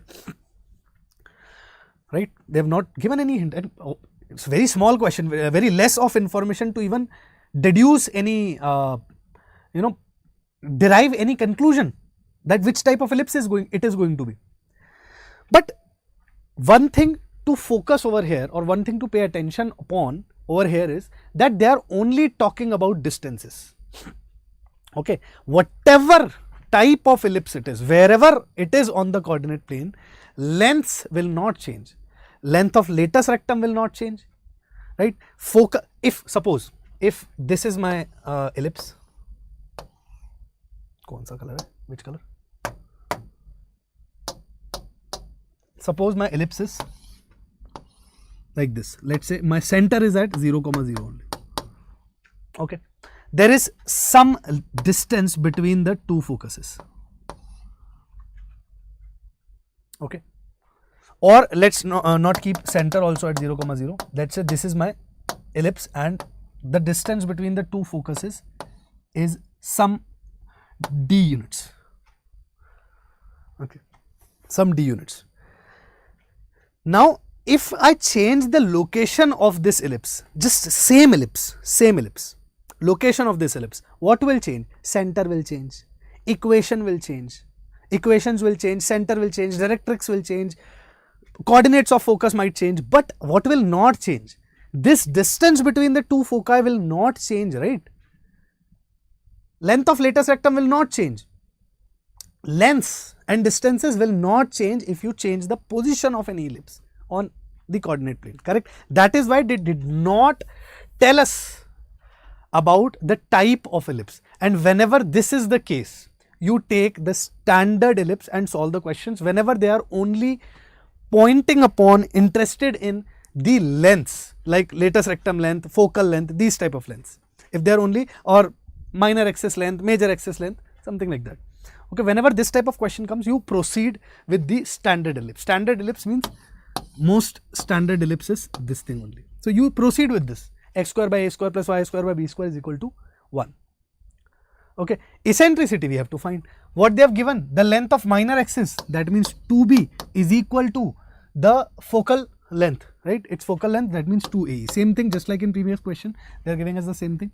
So my b is equal to ae and my b square is equal to a square e square. This gives me that my b square is equal to a square e square is what is a square e square? A square e square is a square minus b square, correct? Derived from the same formula of e, right? From this only, e is equal to, just now we did 1 minus b square by a square. If you solve this, square both the sides, you will get this. So my b square is equal to a square e square, that means b square is equal to a square minus b square. From here I get again that my 2b square by a square is equal to 1, or 2b square is equal to a square, or however you want to say. What do I need? I need e. What will be e? E will be 1 minus b square by a square, correct? So I found it, I got it. It was just too easy question only, very easy. But if we have not done this type of question ever before, no, will not be able to attempt this type. So you proceed with standard ellipse only, because they are only talking about lengths. They are giving information on lengths only. Lengths will be same, focal length and the length of minor axis will be same wherever is the, whatever type of ellipse you are taking, wherever is your ellipse. Okay, wherever it is This is going to be same. So this you can find easily. Square root of 1 minus b square by a square will become 1 by 2. So 1 minus 1 by 2, 1 by 2 only, 1 by root 2 is your E. E will be nothing but 1 by root 2. Okay. Proceed with the standard ellipse. No problem. They are only giving you information or relation upon the lengths. Only the lengths. Okay. One more P by Q. P by Q, right? 23. Great. Let an ellipse be. Read the question first on your own. I'll take a 2 minutes break. I'll get water and come back. Till then, read the question. Try to solve it.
Yes, Ji.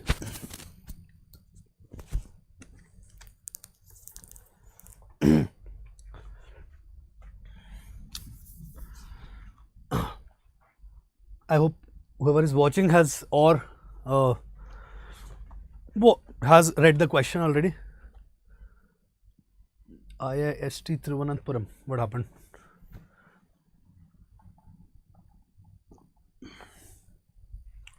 Okay, let an ellipse with center 1, 0 and latus rectum of length half have its major axis along x-axis.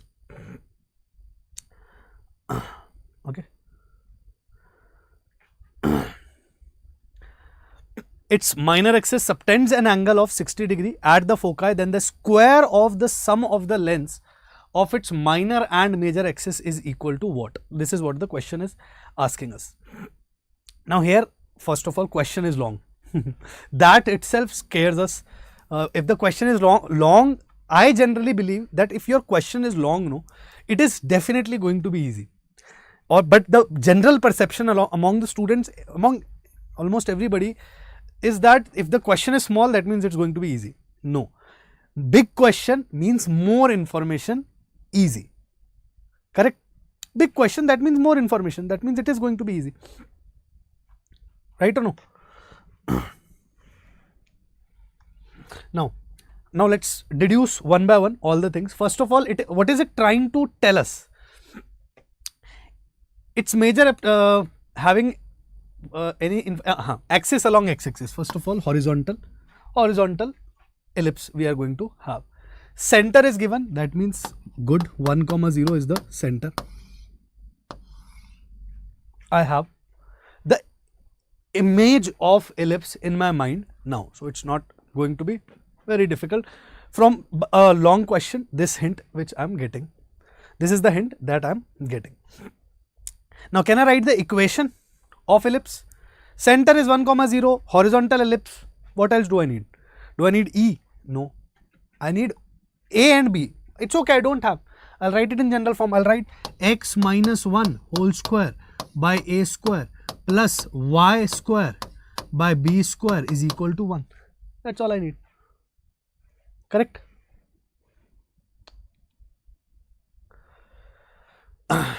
Let an ellipse with center and latus rectum of length half. Latus rectum of length half. What is latus rectum length? This also we can write. Latus rectum is 2b square by A. Horizontal ellipse, B is going to be my smaller thing. So 2b square by A will be length of latus rectum. That means this is given to me as half. So my B square by A becomes 1 by 4. This is one relation I am getting between B and A. I want one more relation, that's it. Next information, what is the question telling us? If the minor axis subtends an angle of 60 degree at the foci. Foci means plural, two focuses, right? We'll take any one of the foci, right? We'll take any one of the foci.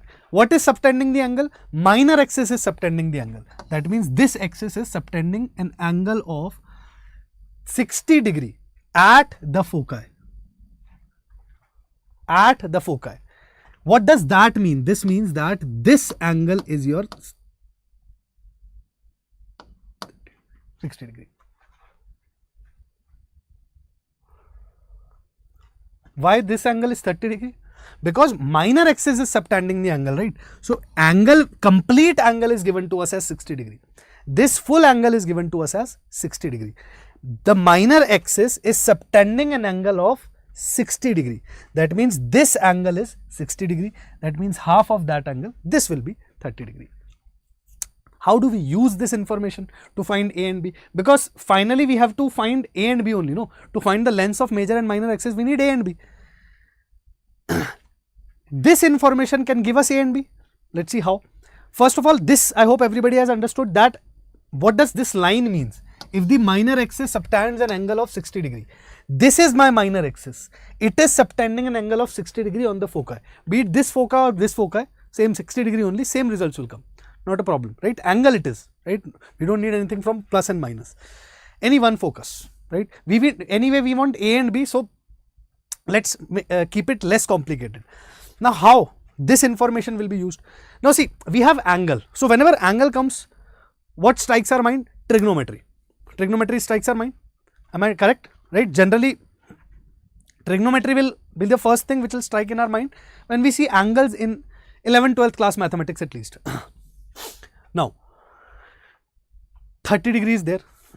If we will apply tan, sine, cos, whatever, we need this and this. Which lengths in this triangle if I talk about? If I talk about this particular triangle, I will mark it blue. If I talk about this particular triangle, I have angle. I need this length, any two lengths basically.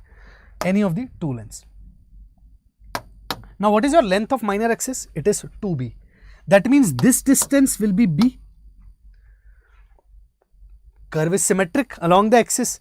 If this complete length is 2b, this length will be half of that, that means b. Okay. This we know. Do we know this? This is the focal, this is the distance of focus from the center. That means this distance is nothing but AE. Correct? This distance is nothing but AE. So what will be my tan of 30 degree? Tan 30 degree will be B divided by AE. Amazing, great.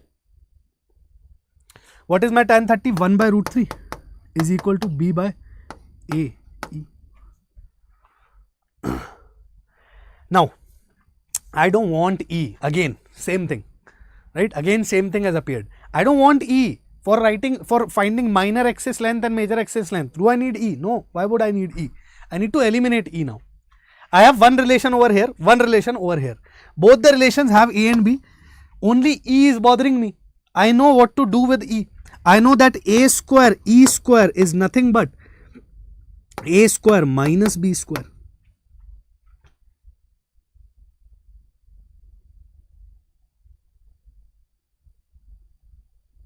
Correct? I know this relation. I know A square E square is equal to A square minus B square. So I'll create A square E square over here. What will I do? I'll do squaring both the sides. So 1 by 3 is going to be equal to B square divided by A square E square. Instead of A square E square, I'll write A square minus B square. Right? Now I have this and this. Or we can solve this a little bit more also.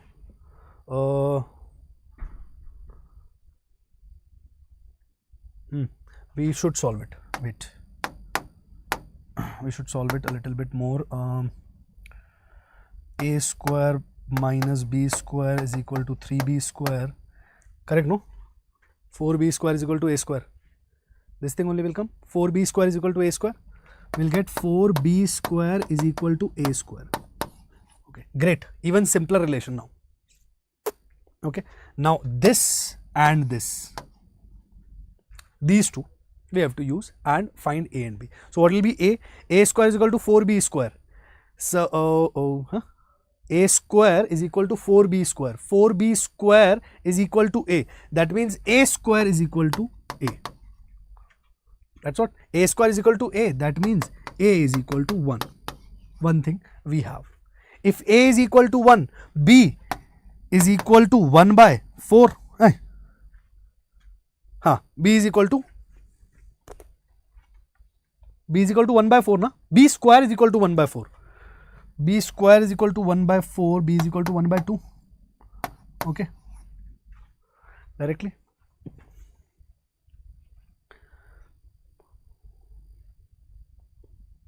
Now what do we need? We have A and B. Final thing which we need to find is length of minor and major axis. Minor and major axis. Length of minor axis will be 2B. Length of major axis will be 2A. So 2B will be equal to 2 into 1 by 2, that means 1. 2A will be equal to 2 into 1, that means 2. Answer will be 3. Answer will come out to be 3. That's what they asked, right? The square, okay, the square of this, then the square of the sum of the lengths of its minor and major axis. Square of the sum, okay, wait, no. We have to find square of the sum of length of minor and major axis. Minor axis length, major axis length, and square of this sum. So, square of 3, that means 9 should be our answer. Let's just check once. Yeah, 9. 9 should be our answer. 9 should be our answer. Correct. You see, calculative a little bit, not even calculative, right? Long question, that means we had too much of information. Whenever we have too much of information, it is always easy to solve if we know the concepts very well, right? Majorly, two things only we need, A and B for writing the equation. We found A and B for writing the equation or doing anything else, other things with the ellipse. These things only will be needing. What is written? Okay, summary, right?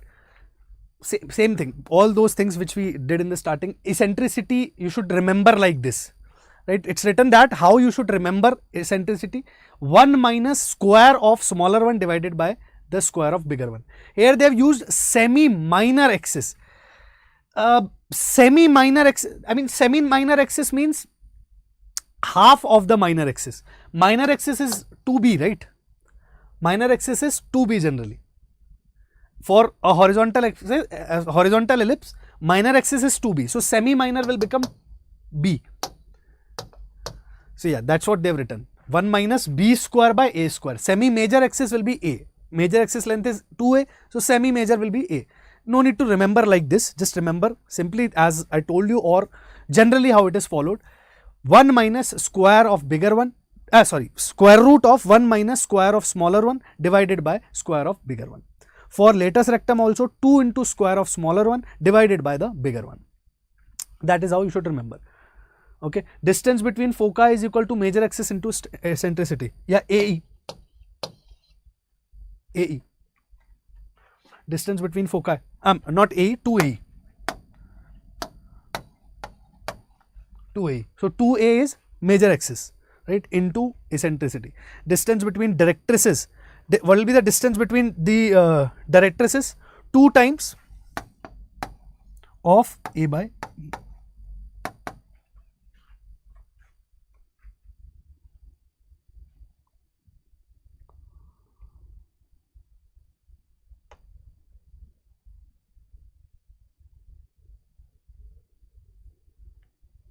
Correct? Although we don't need to remember these things, this is something which we have practiced with a lot of questions. So it's all right. Distance between the directrices. I think this thing is written wrong,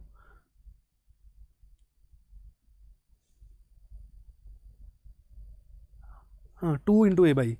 Major axis by eccentricity. Okay, great. Correct. Now, parametric point. Just like in circle, we take parametric point r sin theta, r cos theta. In parabola, we take 80 square 280. In ellipse also, sometimes when we have to imagine or assume a point, we'll assume that point and we'll call that point as the parametric point on that curve. Right? Parametric point on that curve. So generally parametric point for suppose we have x square by a square plus y square by b square. This for this one only I am writing center 0, 0, major axis minor axis is given equal to 1. For this ellipse if we talk, parametric points will be x coordinate will be a cos theta, y coordinate will be b sin theta.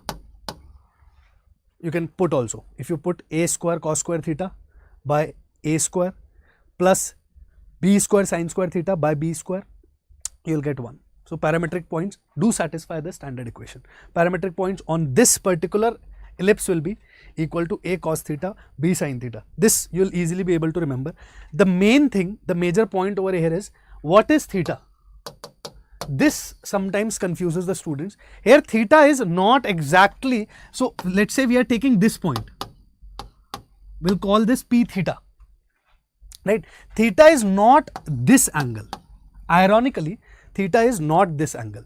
In circles and other curves, if you see in circles especially, if you take the parametric point, it is making theta angle. So don't confuse it with circles. This angle is not theta. This angle is not theta. Theta is something else. Right? There is something in ellipse which is called as auxiliary circle. Auxiliary circle means if you take major axis as the diameter, if you take your major axis as the diameter and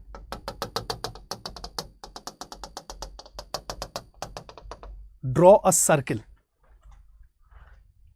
If you take major axis as the diameter and draw a circle, this circle will be called as the auxiliary circle. This circle is called as the auxiliary circle. If you take major axis as the diameter and draw a circle around the ellipse, then that circle is called as the auxiliary circle. Okay. Center here will be same only. This will be the center of circle also and ellipse also. Not a problem. Right. Now this this angle which we are talking about, theta, is this angle. If we take a point on the auxiliary circle, angle made by from center to that point, that angle is called theta over here. Not point is on ellipse. Point, this P point is on ellipse. P point is on ellipse, but angle, we are not considering angle. This angle is not theta. Which angle is theta? Theta is the angle made by line connecting the point on auxiliary circle and the center of the ellipse with the axis, with the major axis. This angle we are calling as theta. Now, if this angle is theta, the point which is vertically down on the ellipse will be the parametric point. We'll call that as P theta. I'll summarize it once again. I said that theta is the theta is the angle which is made between major axis and the line joining the center and the point on auxiliary circle. The point on auxiliary circle is exactly vertically above or below your point on the ellipse. The point which is vertically either above or below, right? Vertically above or below. In case of vertical ellipse, we might get below also. The point which is vertically above your point on ellipse, that point is making theta angle with the major axis. This angle is called theta, but point is here on ellipse. But theta angle is not made between this line and major axis. Theta angle is being made between this line and the major axis. Which line? If we take a point on the auxiliary circle vertically above the point taken on ellipse, that angle will be theta. But parametric point will be this. But don't confuse. Although you don't need it, auxiliary circle also you won't need, but you should know that what is theta. Don't make this mistake if you are taking any parametric point as a cos theta and b sin theta, and you are taking this angle as theta. Don't take angle. This angle you cannot take as theta. Okay. Okay. This thing must be, yeah, great, good. It's summarized here also. See, this is your auxiliary circle. A cos theta, b sin theta is this point. This is B. This point P is your A cos theta, B sin theta, where theta is this angle. Theta is this angle which is made between this line and major axis.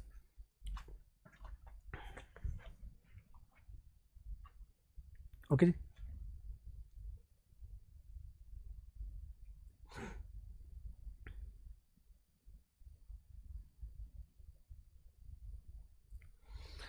Here theta is the parameter and is called as the eccentric angle. Yeah, there is one more name which is given, eccentric angle. I've rarely heard or read this word, but yeah, sometimes they might play with the terms. Let's see in the figure which angle theta represents. Now we must be clear about theta, what theta represents or which angle are we calling as theta. This thing is important to understand. Now, a question based on maybe the last point or whatever. Locus based question. In ellipse, they are fond of making, in entire curves only, but in ellipse especially, they are fond of making locus based questions. Locus of the midpoint of the line segment joining the points 4, 3 and the points on ellipse. Ellipse is given to you, is an ellipse with eccentricity. What are they asking? They are asking you the locus of the midpoint of the line segment joining this point, 4, 3 is some point, and the points on ellipse and different points on ellipse. That will be forming an ellipse, and what will be the eccentricity of that ellipse which is being formed. That's what they are asking. Okay. So, first of all, let's understand simple thing.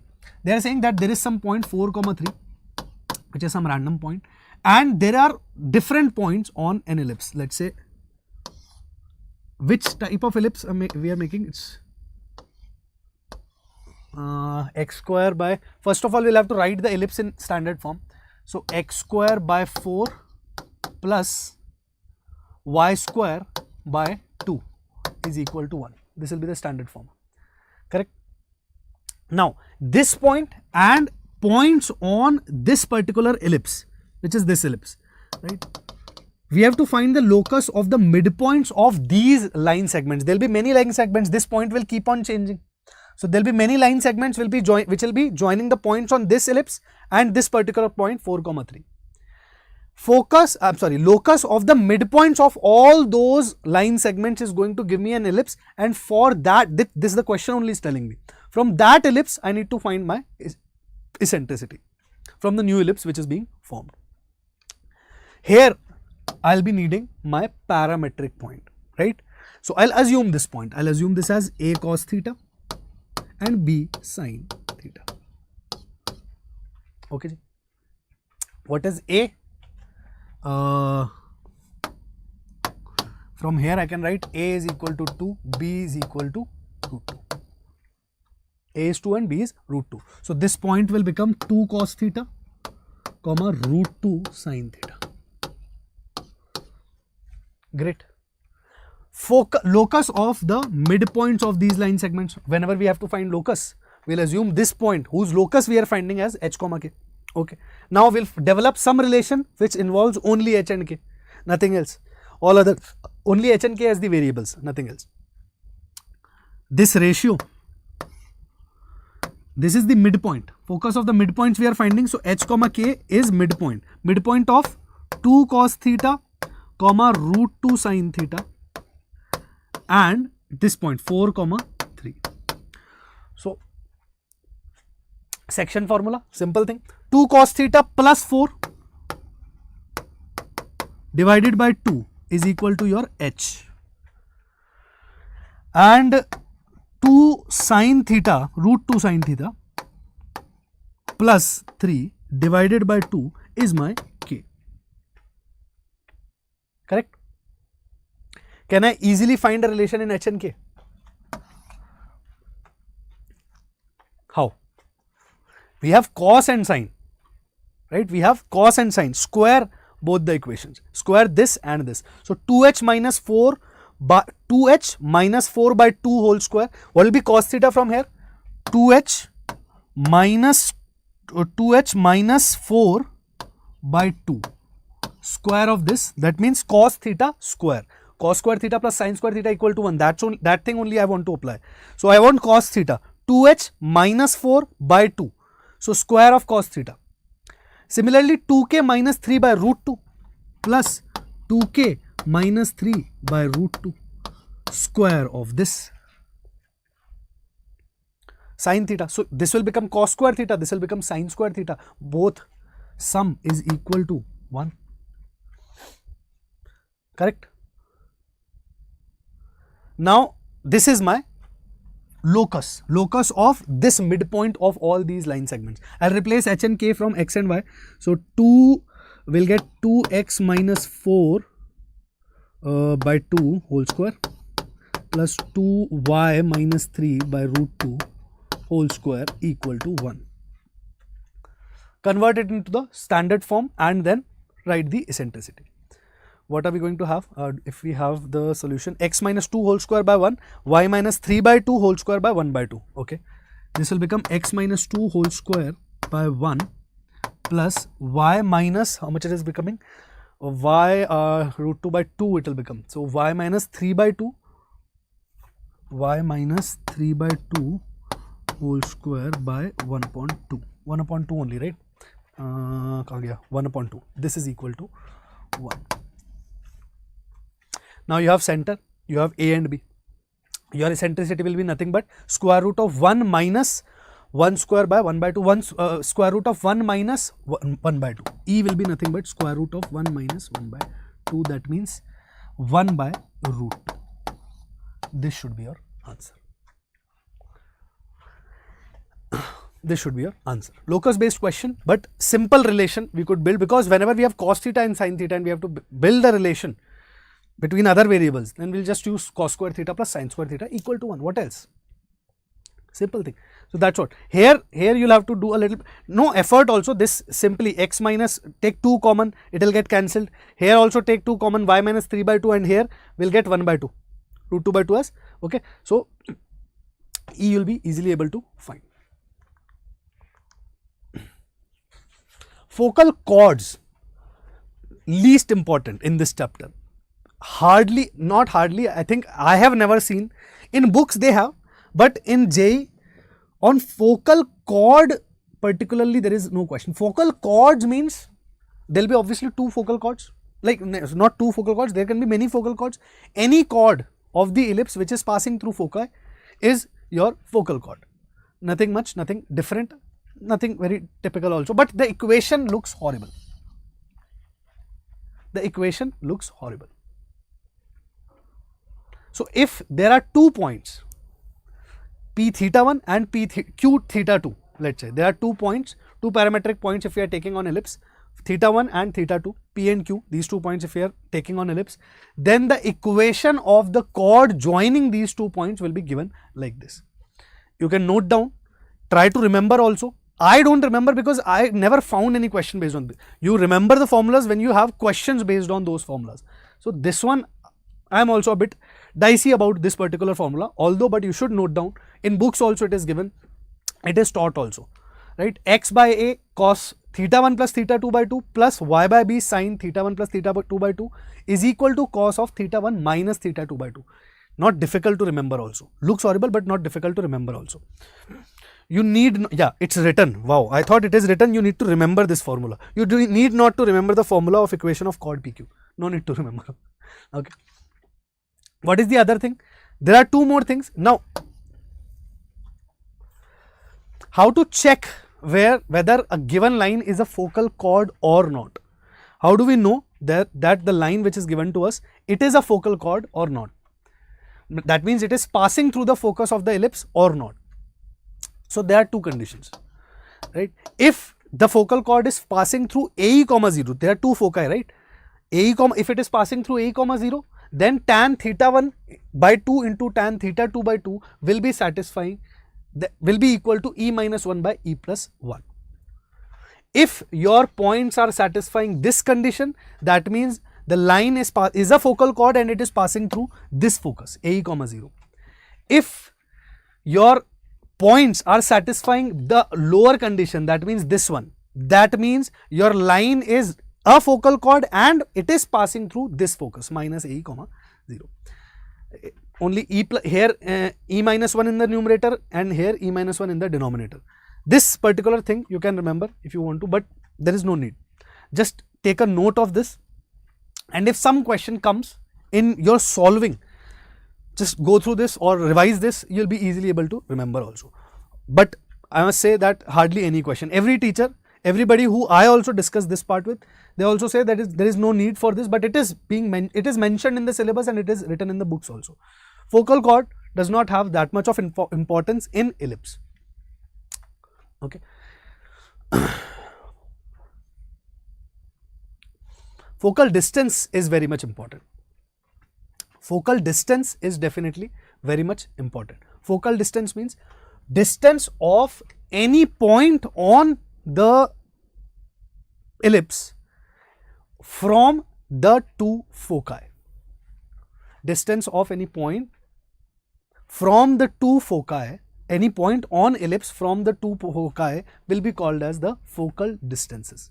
There are 2 focal distances obviously. From any point on the ellipse, you can take distance of focus 1 and focus 2, both the focuses, right? So there will be focal distances, PS and PS dash.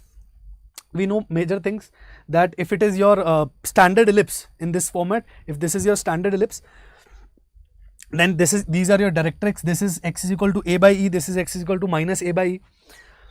How to know about PS and PS dash? We know one thing from the starting, very first definition of ellipse, that PS by PM is nothing but E. E is between 0 and 1, that is another part, but for eccentricity for any curve is this PS by PM, right? Distance of a given point from the fixed point and fixed line. This is your, so PS by PM is equal to E. That means I can say PS is nothing but E times of PM. This PS is nothing but E times of PM. PM we can find, right? PM we can find from 0, 0, this distance, this complete distance is A by E. From center to directrix, this distance is A by E. From A by E, if we remove this part, AE, that means A by E minus AE if we do. this will be PM only. Correct? Correct. So PS is equal to EPM. That means my PS, this focal distance, is going to be nothing but E times of A by E minus AE.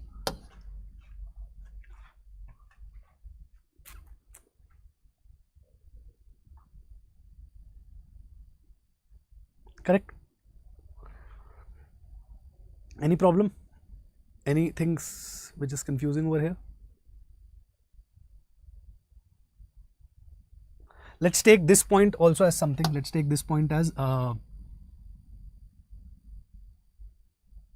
hey, wait. We have done something wrong. No, PM is not this. This length we subtracted A by E. This length is A by E. We want this length. We have to take this point. That's what I was thinking. Let's take, if we want to take, we'll take A cos theta and B sin theta only. No? This thing only we can take. Parametric point. Let's take, if you want to assume a point, we'll assume parametric point. Now, this particular PM will be equal to, now over here, PM will be equal to what? A by E minus A cos theta. A by E minus A cos theta. This will be your PM. So PS will come out to be E times of A by E minus A cos theta. So this will become A minus AE cos theta. A minus AE cos theta. Correct? No?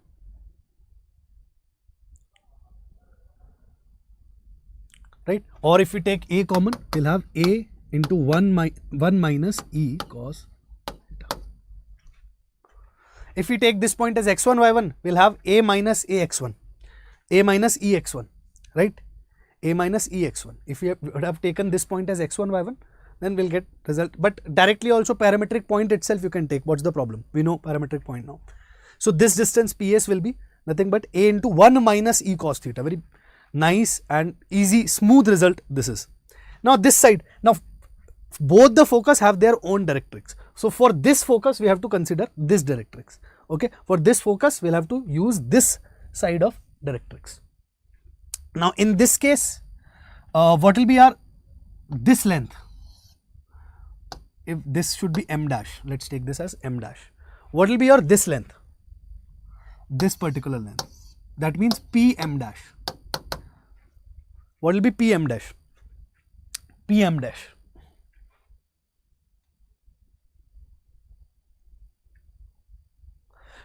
Now in this time I need to find PS by PM dash. Wait, PS dash by PM dash will also be my E only. Right? So PS dash will be E times of PM dash. That's what I'm going to use. So I need to find PM dash now. What is PM dash? A cos theta plus A cos theta, this distance, plus this entire distance, that means A by E. Correct?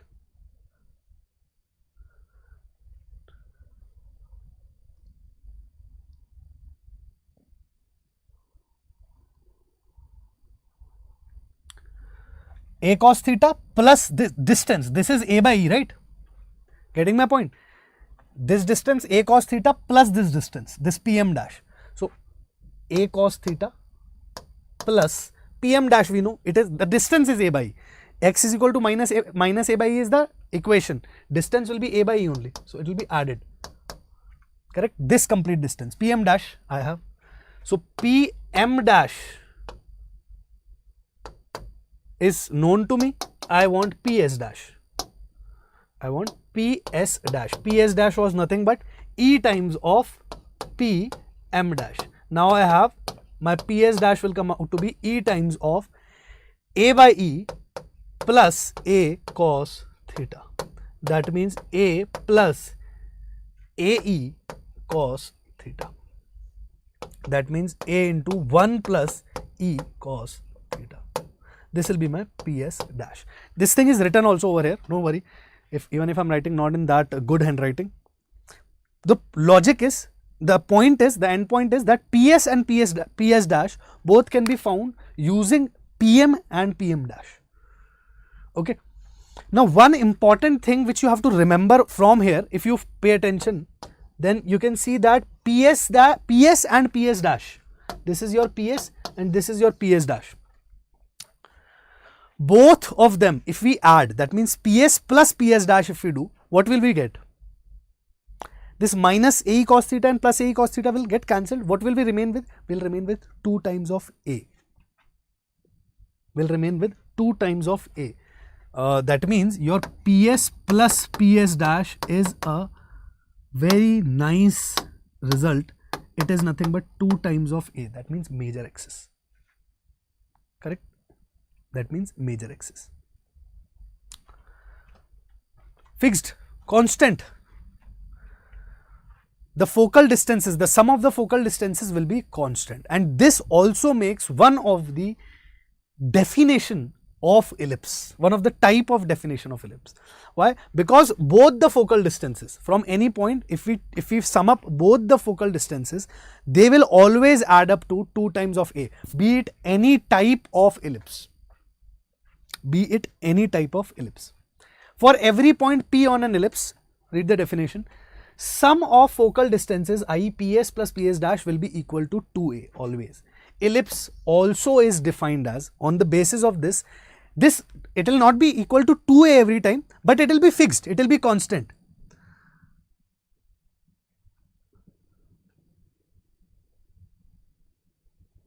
Yes, Aryan. No, I did inform, but actually I had to reschedule because of some reason. It's okay, no problem. Right? For every point, now this distance which I am talking about, which is 2A, this 2A is a constant distance, that we need to remember, that the sum of focal distances will always be a constant, will be fixed. It will not vary. This forms the equation, this forms the definition of ellipse. This is true for any form of ellipse. Vertical, horizontal, standard, non-standard, any form of ellipse. The sum of focal distances is going to be equal to a constant, fixed. Locus of a point which moves, definition. Locus of a point which moves such that the sum of its distances from 2 fixed points is constant is called an ellipse. The fixed points are its foci and the constant sum is the length of its major axis. Okay, length of its major axis. So this is also one of the definition of ellipse, that it is the locus of a point whose sum of focal locus of a point which moves such that the sum of distance from 2 fixed points, that means foci, is always a constant result. Remember this. How did the font become too big? Okay, maybe, anyway, leave it. A general type of question. Here, okay, see, here tan pi by 10, that means 18 degree, right, 22.5. So, generally it is recommended in maths that you should remember tan of 15 degree, tan of 15 degree you can derive also, tan of 22.5 and tan of 18 always, right. They can be directly used because you won't be able to derive them on spot. You'll be able to derive them, but you'll have very less time to do that. Okay, so that's why.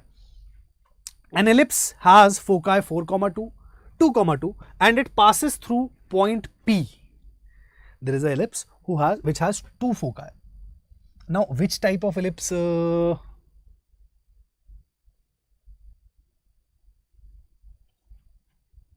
Which type of ellipse it is?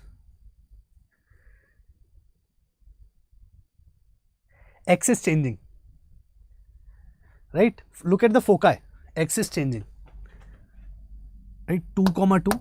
Although we don't need the type of ellipse here, but still, just for information, X is increasing. So definitely an horizontal type, and it passes through the point 2, 4. This ellipse also passes through any point which is 2, 4. The eccentricity, we have to comment upon the eccentricity. We have to tell E. Okay, what will be used? What will be used? How do we get the hint of that? Eccentricity we have to tell. First of all, center we don't have. Do we have the center? Although we can, but we don't need. Center we don't have, it's not given. What can we use? We'll use the focal distances, na?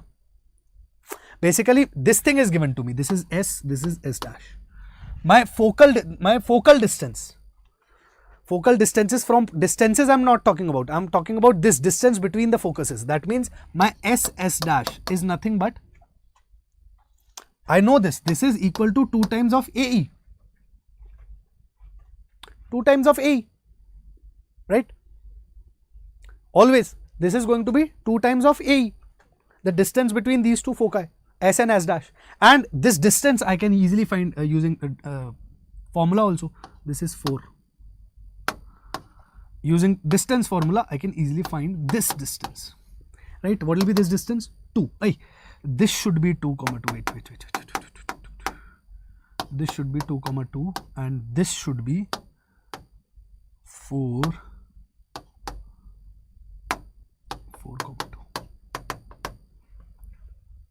Okay.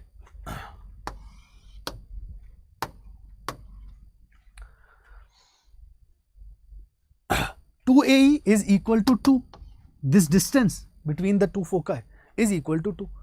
This thing I know. What else do I know? I know PS plus PS dash also. PS plus PS dash is always going to give me 2 times of A. PS, P, what is P? This is P. This is point P. PS I can find. PS dash also I can find. What is PS? 0 plus 2 square. Square root of 4. So 2. My PS plus will be equal to 2. PS dash 2 square 4 root 8. Correct. So my 2 plus root 8 is going to be equal to 2 times of A. Okay. This is one relation and this is one relation. AE. 2 variables only. Right? Here to one variable only. Not a problem at all. Okay. Either you can divide or find out. Right? We want E. Directly divide. If we do 2A divided by 2AE, if we do, we'll have E. Or ulta. 2AE divided by 2A, if we do, we'll have value of E. Everything will get cancelled. Right? 2A will get cancelled. E will be there. What is 2AE? 2AE is 2 divided by 2A, that means 2 plus root 8. What are we getting? 2 root 8 will become 2 root 2. So 1 by 1 plus root 2. That means root 2 minus 1. Rationalize and you will get root 2 minus 1. Correct?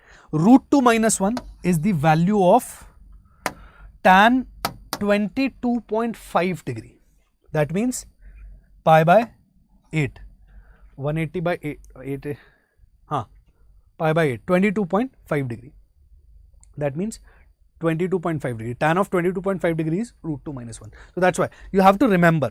Right? Eventually, if you are solving questions, eventually it will get stuck in your mind. But for starters, please do remember these values. Okay. One more P by Q. This was the P by Q last one? No. Okay.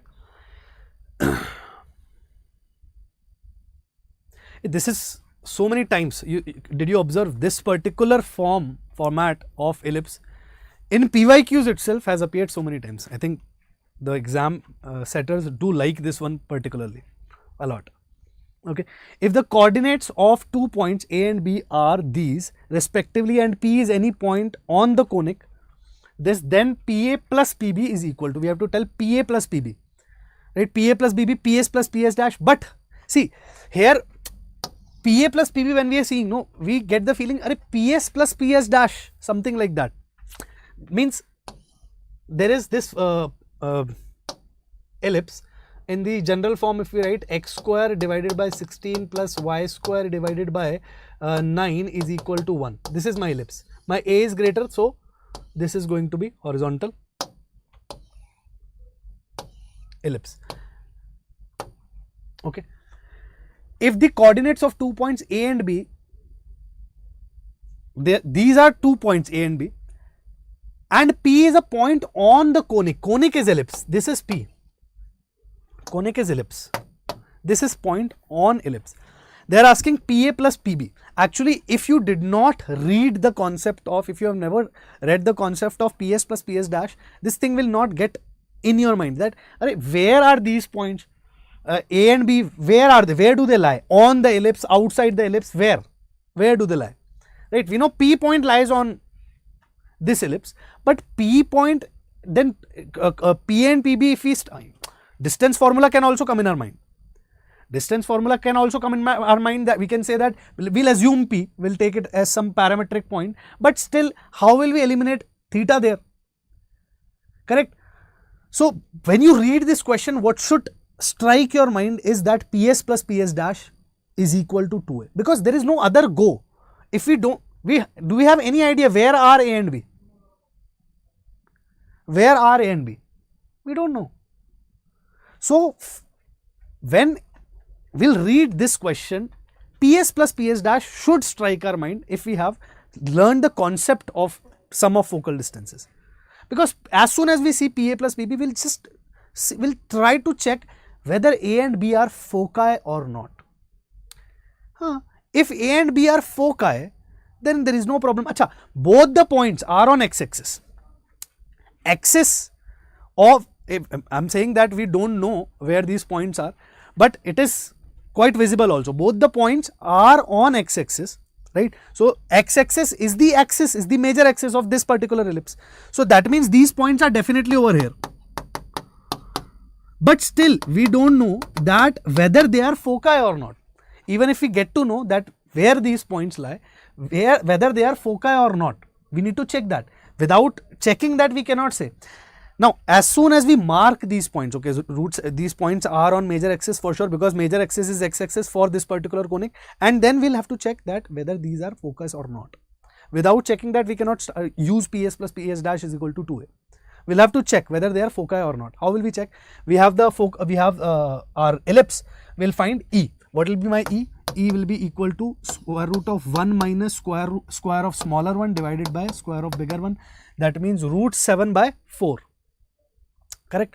This will come out to be root 7 by 4. What will be AE? AE will be 4 into root 7 by 4. That means root 7 only. And bravo. Bingo. We have root 7 is the distance. What is AE? Distance of focus from the center. Center is 0, 0. Standard ellipse. Right? That means these two are focus. These two are foci. This and this both are foci of this standard ellipse whose center lies on the origin. Okay. So AE, your brain should have the tendency to check whether they are foci or not.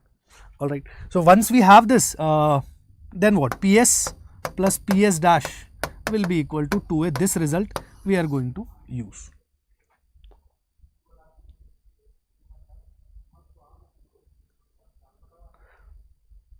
So my PA plus PB will be nothing but 2 times of A. That means 2 times of 4. That means 8 will be my answer. Very easy question. 2 times of 4 directly. If we can mentally calculate and see that where the focus is, or these are the focus, or even in tukka, even by fluke, we just assume that these will be focus only, then also question will be correct. Correct?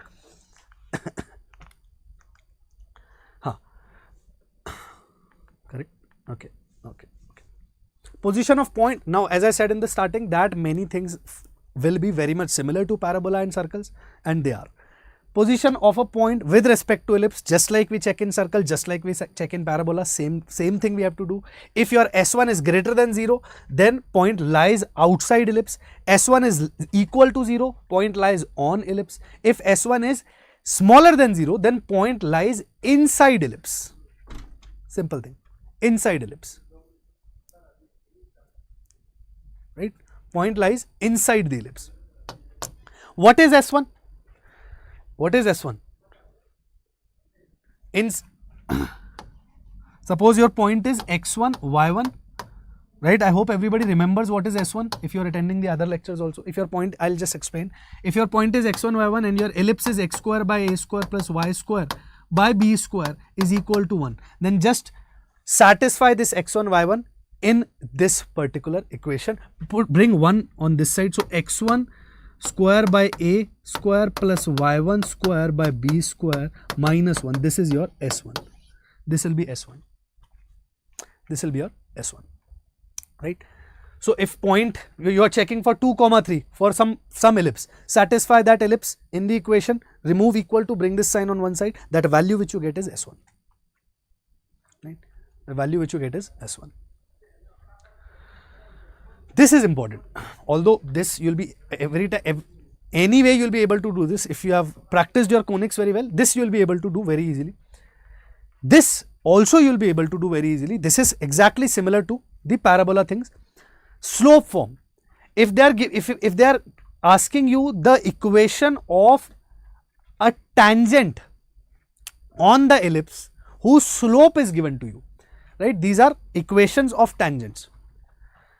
Position of line or position of line with respect to ellipse means your line is tangent, your line is chord, or your line is outside the ellipse. So main thing in position of line with respect to the curve is this only, tangent, checking the condition of tangent or writing the equation of tangent. So 3 forms we have generally in all the conics, in all the curves, we have 3 forms. One is if the slope of tangent is given to you, then your equation of tangent will be given by this, y is equal to mx plus minus square root of a square m square plus b square.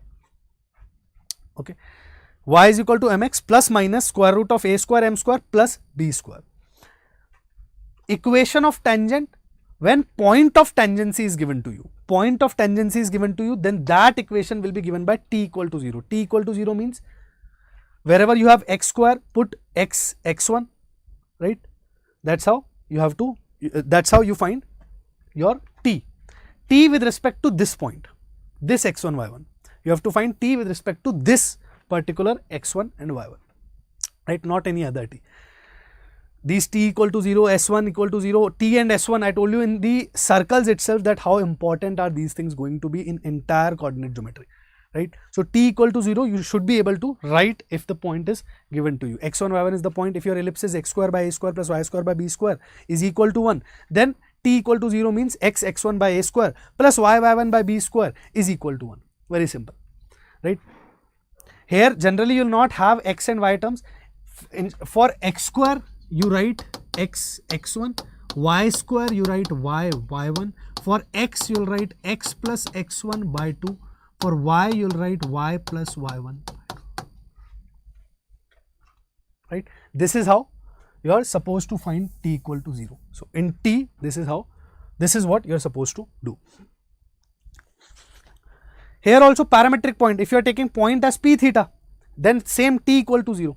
Same thing, t equal to 0 only. So if your equation is some x square by a square plus y square by b square is equal to 1. This is your ellipse, standard ellipse. P theta, now p theta, this point will become a cos theta, b sin theta. Now for this point you want to make t equal to 0. That means satisfy here, over here. So x square will become x1. What is your x1? A cos theta. So x into a, x square into a square cos square, sorry.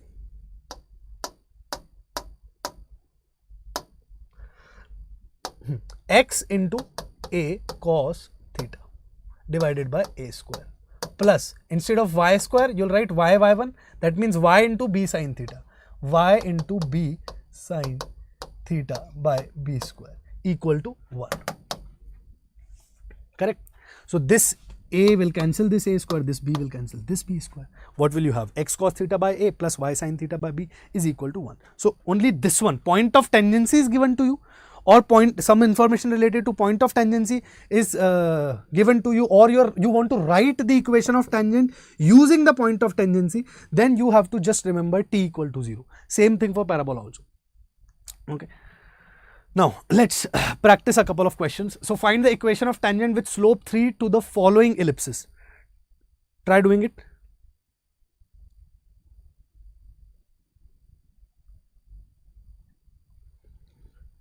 Okay, just quickly. x square by 4 plus y square by 3. So I'll write a square, which is 4, b square. See, I always have this habit in ellipse question because mistakes do happen in writing this a. Your mind will tend to take a as 4 instead of a square. That happens, right? So equation is y is equal to mx plus minus square root of a square m square plus b square. This is your equation of tangents. Obviously, of same slope, of the slope 3, there can be 2 tangents. That's why plus minus, right? Of same slope, there can be 2 tangents. That is why there is plus and minus. So what will you have? Y is equal to mx. Just now we had this formula, right? Mx is equal to square root of a square m square plus b square. This is the formula. Okay. Sorry. Slope is given to you. Slope is given to you. What is your m? M is given to you as 3. So y is equal to 3x plus minus square root of a square. That means 4 into m square. That means 9. 36 plus 3. A square m square plus b square. This is going to be your equation of ellipse. Y is equal to 3x plus minus square root of 39. Okay. Here in B part, not a standard, like center is not at the origin. So what? Same thing. Instead of y, you will write y minus 2. Instead of x, you will write x minus 1. So same equation, y minus 2 is equal to m times of x minus 1. M is also given to you. M is 3. M times of x minus 1 plus or minus square root of a square m square plus b square. A square m square plus b square will be same. A square is 4. Not same. 36. 9. 36 plus 9 it will become. 36 plus 9. A square m square plus b square. Hi Dhanush, how are you? Which Dhanush are we talking about? The actor Dhanush? Are you for real?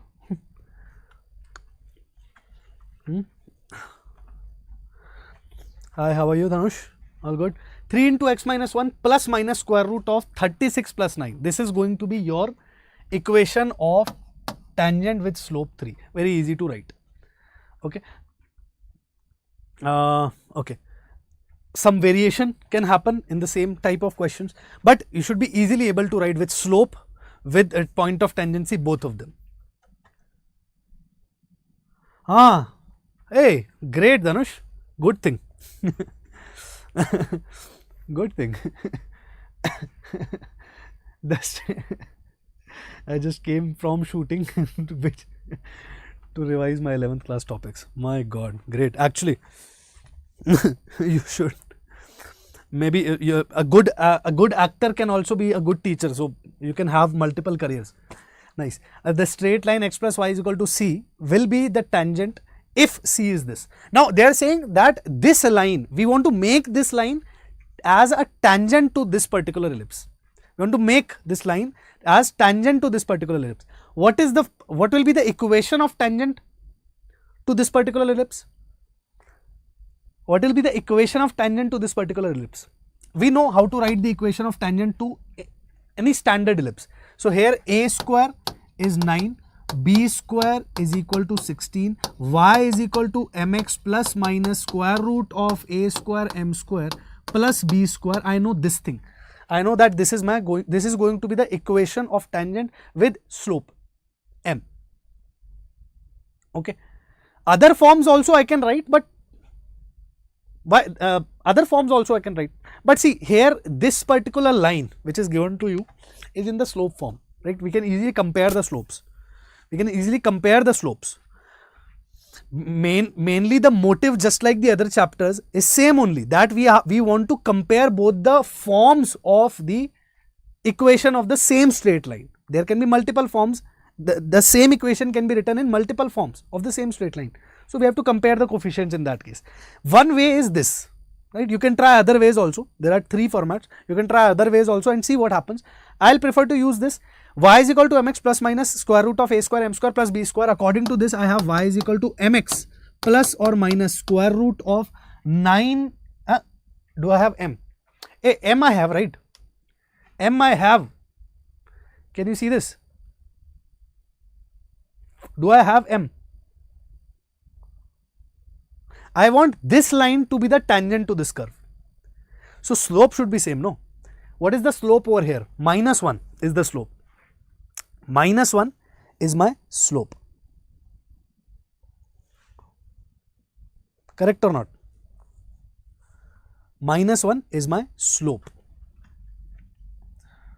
So if I want this particular line to be the tangent to this curve, this means what? What does this mean actually? This means that this particular term should be equal to c, right? Because if slope is, this term should be equal to c, that's it. What else? Right? This particular term should be equal to c. This is the, yeah, correct. Getting my point? This term itself should be equal to c, because this is the way of writing the equation of straight line with equation of straight line to the, which is the tangent to the curve with slope m, right? One more equation of the same line is given to me. So here if I take m as minus 1, if I take m as minus 1, this x will shift that side, x plus y will be equal to this. Think that way. X plus y is equal to c and x plus y equal to this. That means c is equal to this. Anyhow you want to think, right? It's your choice. So this is c. My c is equal to nothing but square root of a square, that means 9, into m square. What is m? M is equal to minus 1. Slope of this line is minus 1. So minus 1 square, that means 1, plus b square. What is b square? 16 plus 16. So c is nothing but a square root of 25. So plus minus was already here. So c is equal to plus minus 5. Plus minus 5. Plus minus I have to take, right? It can be both, plus or minus. Understood? So in these questions where you have to deal with position of line with respect to the curve, mostly the tangent, use the different forms of writing the equation of same line. Okay. Okay. Great. Find the equation of tangent passing through 2, 3. Very much similar. Passing through 2, 3. This time the curve is, my tangent is passing through some point.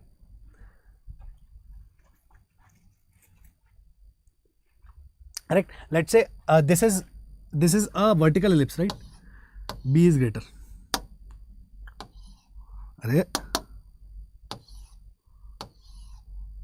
B is greater. Let's say some point is there, 2, 3.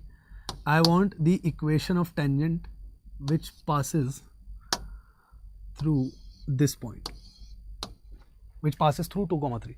So what? I'll write the equation and satisfy it with 2, 3. What else? I know how to write the equation. Any problem in that?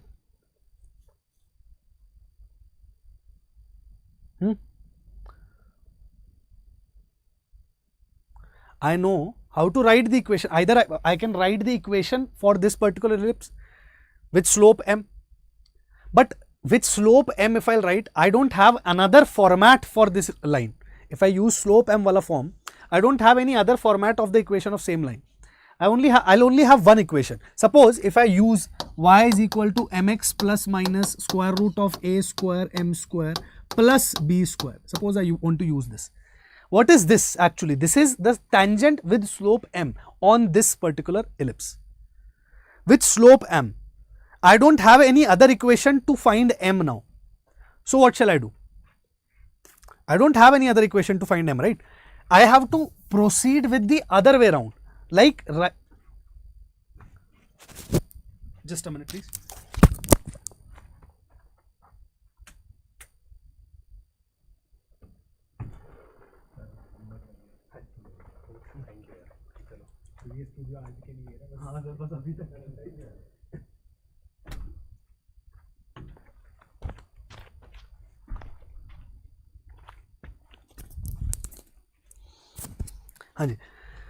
So, but I have the other way around. I can move other way around. I can write the equation of a tangent passing through 2, 3. Equation of not tangent, equation of any line, of line passing from 2, 3. One point is given to me, y minus 3 is equal to m x minus 2, right? Y minus 3 is equal to m x minus 2. This I know. What will this become? Y minus mx is equal to 3 plus 3 minus 2m. 3 minus 2m. Correct? Y minus mx is equal to 3 minus 2m, or instead of this, write like this: y is equal to mx plus 3 minus 2m.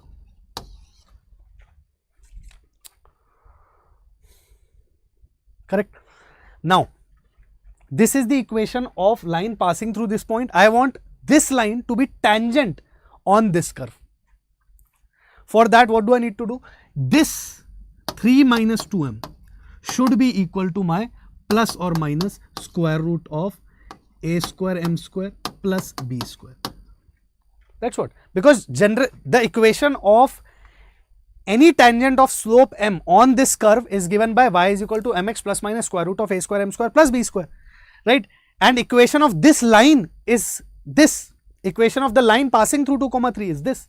If I want this line to be tangent on this, then I have to equate the constant term. Constant means 3 minus 2m should be equal to this. That means my 3 minus 2m should be nothing but plus minus square root of 9 square m square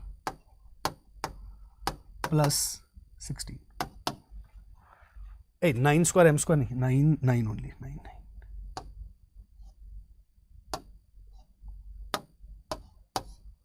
Nine m square plus 16.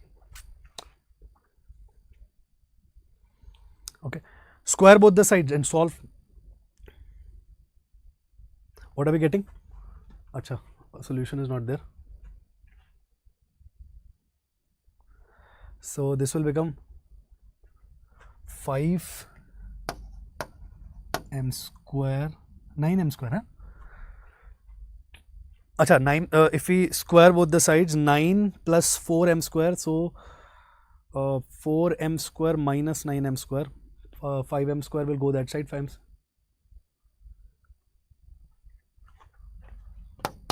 12 times m plus 7 will be equal to 0. I hope this is correct. Okay, this will be the equation. We'll get two values of m from here, right? So using those two values, we'll write the tangents. What will be m? Very 7, 5, 35, 7 plus 5 only it will happen. So 5m plus 7 and 7, m plus 1, right? M plus 1 equal to 0. So m can be equal to minus 7 by 5 or m can be equal to minus 1. Both the values you will get. So two tangents will be formed. One will be y is equal to minus 7 by 5x plus 3 minus 14, 2 times of m. So minus 29. Very let's use minus 1. No, so with m is equal to minus 1, what are we getting? We are getting simple equation x minus y equal to x plus y equal to 5. This we are getting, and when we take m as minus 7 by 5, that you calculate, that you put and do. Okay, we have to move a little bit faster. Okay, let's come upon this. Again a PYQ. This time we have to find the angle between the tangents. Angle, as sir, your full name, my full name, Ayush Patni. What happened?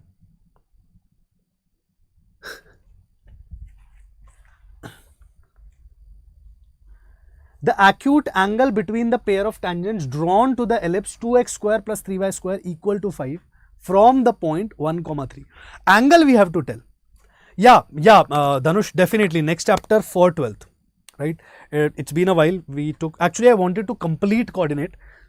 taking all the points. In between I put limits because I was planning that if I can take more chapters of, that's why I put limits over there, so that we can proceed with continuity, differentiability and other chapters of our class 12th.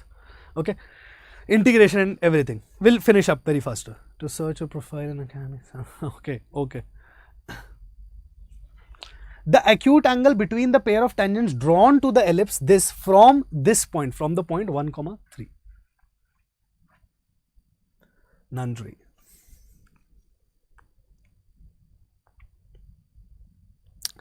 Angle, as soon as we see angle, what comes in our mind? Mod of m2 minus m1 upon 1 plus m1 m2. Angle between two lines, right? We know this formula, right? Tan theta. First I'll write this only. Tan theta is mod of m2 minus m1 divided by 1 plus m1 m2. This is the angle between two lines. Angle only we have to find. Angle between the pair of tangents drawn to ellipse from this point. Ellipse is not written in standard form, so we'll write it in standard form. What will it become? X square upon 2x square by 5. So we can write x square upon 5 by 2. This is okay because we don't need anything multiplied with x square. So x square upon 5 by 2 plus y square upon 5 by 3, right, equal to 1. This will be your equation of the ellipse. Tangents are drawn from some external point. This is 5 by 2 and 5 by 3. So your horizontal ellipse, correct?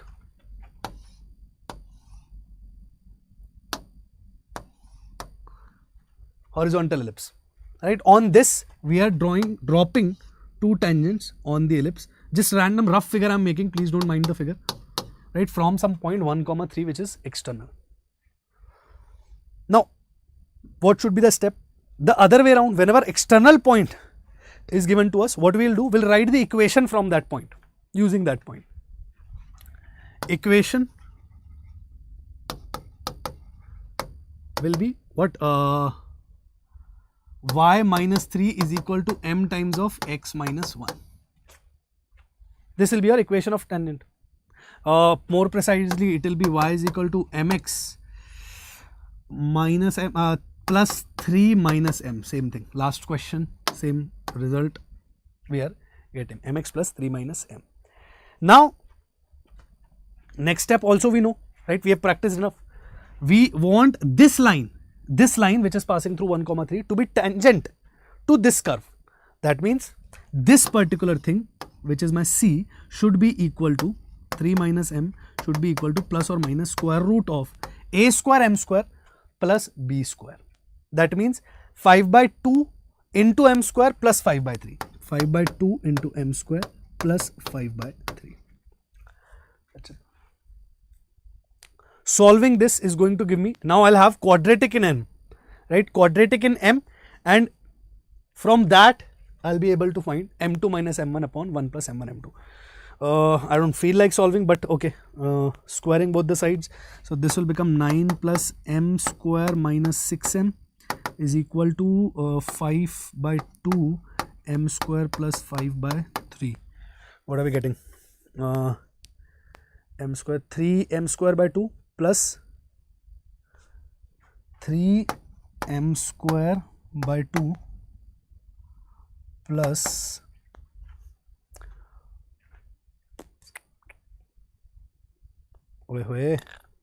m correct. That side if we are building 6m also, that side if I am taking plus 5 by 3 and 9, 22 by 3. This will be equal to 0. Amazing. Calculation. JEE Mains always want you to do calculation. That's one thing about JEE Mains. It's always going to ask you for calculation. So now you have m, a quadratic equation in m, which will give you two values of m, right? What you need to find? Angle. That means tan theta. Now angle, if you want to find, don't go on finding the roots. Equation itself is looking very much horrible. Don't go on finding the roots. Find your difference of roots and product of roots. Find the difference of roots and product of roots. Don't go on finding the roots. So m1 minus m2. What will be m1 minus m2? that means difference of root d divided by a, mod of a, right? Remember, difference of roots of quadratic, root d divided by mod of a. Product of roots c by a, m1 m2 will be equal to c by a. Root d, root d 6, there must be, it must be given, must be given, yes, great. So tan theta is this 3 root of 320 divided by minus 35, very horrible calculation. Finally you will get your theta is equal to tan inverse of 24 by 7 root 5, right? But majorly now you know how to deal with these tangent questions, right, where they are talking about the line with respect to curve. Mostly tangent based questions only, I'll call them. One more, let's see one more. If m is the slope of a common tangent means tangent to two different curves. Same tangent which is tangent to two different curves. M is the slope of common tangent to the curves x square by 16 plus y square by 9 equal to 1 and x square plus y square equal to 12. X square plus y square is equal to 12 is a circle, right? And one curve is ellipse, standard horizontal ellipse, okay, horizontal ellipse, and this is your circle. One way, you know, if you have listened the lectures of circle also, there we use one method. What we'll do, we'll solve, we'll write the equation of tangent from one of the curves, right? General equation. We'll solve that line with the other curve, and there we'll make discriminant equal to 0, d equal to 0. For the quadratic we'll have, for that quadratic we'll make d equal to 0. That is one method, right? If you remember circles, one approach we know that we'll write the general equation, where we in circles when we used to make the line as the tangent on the circle, or even in parabola we must have done some question related to that. What we used to do, we'll solve the line with the circle and there we'll make d equal to 0, right? We'll solve the line, we'll take y from the straight line and put it in the circle. We'll solve that particular equation by making d equal to 0. In that equation which we have, there we'll make d equal to 0, which means equal roots, because only one point of contact is going to be there. Alright. Here what shall we do, but what should be our approach in this particular case?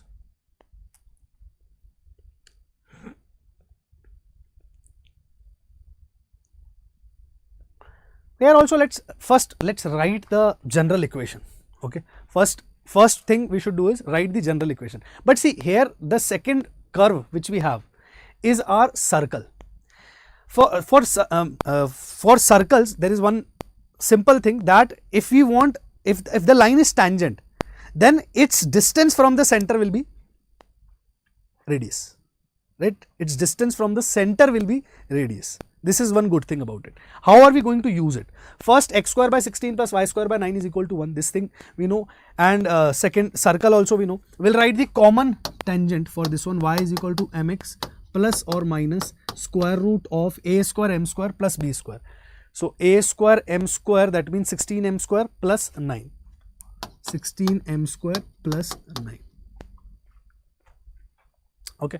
This will be the general equation of the tangent with slope m on this particular curve. Now this tangent is also tangent for the circle. If this line is the tangent for circle, this is tangent for x square plus y square equal to 12. Very simple circle. Center is also 0, 0. Although what I can do, I can solve this equation with circle and there I can make d equal to 0, but that is looking calculative to me. So I'll use another approach. Why? Because second curve, this curve is a circle. So distance from center to the tangent is going to be my radius. Distance of center and the point of tangency is going to give me the radius. That I know. Radius also I have. Okay. Now, distance from center of circle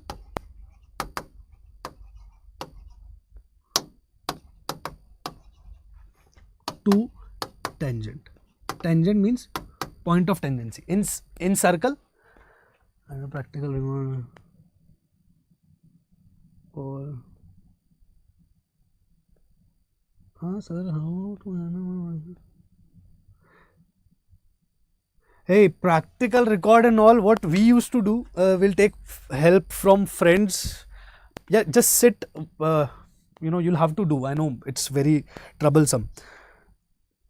You'll have to find out some time. You have to reduce a little bit of sleep. There is no other go. If like, I won't suggest that, but if there is somebody who can make the practical records for you, some friend, my sister actually used to do help me a lot in that. I don't know what to say, but if somebody can help you, take help. That's the best way for making the practical records and everything. Otherwise, try to find out some time, put the earphones or headphones in your ears and start writing. There is nothing much in that, right? And for practicals, if you have to go to school, nobody can help you in that case. I'll tell you one thing, in Gulf, in all the schools in Gulf, in all the CBSE, ICSE, any type of schools, in every school, attending the school even in 11th and 12th is compulsory. Like, you have to maintain a good amount of attendance. It is somewhere around 85 to 90%, right? And so these people have full day school, still they prepare for JEE. So actually this thing, I don't believe in this thing that, sir, with school we cannot prepare for JEE. No, there are a lot of Gulf students, the students or the Indians who reside in Gulf, there are a lot of them who clear JEE with good ranks. They do give JEE exam for studying in IITs, right? And a lot of them do clear it with school, with complete school, all of these things, homeworks, practicals, records, everything, man. So it's just about how to manage. You have to squeeze out some time, right? Find out some time. Distance from center of circle to the tangent. Now, distance of center of this circle to tangent is going to be just the foot of perpendicular. Yes or no?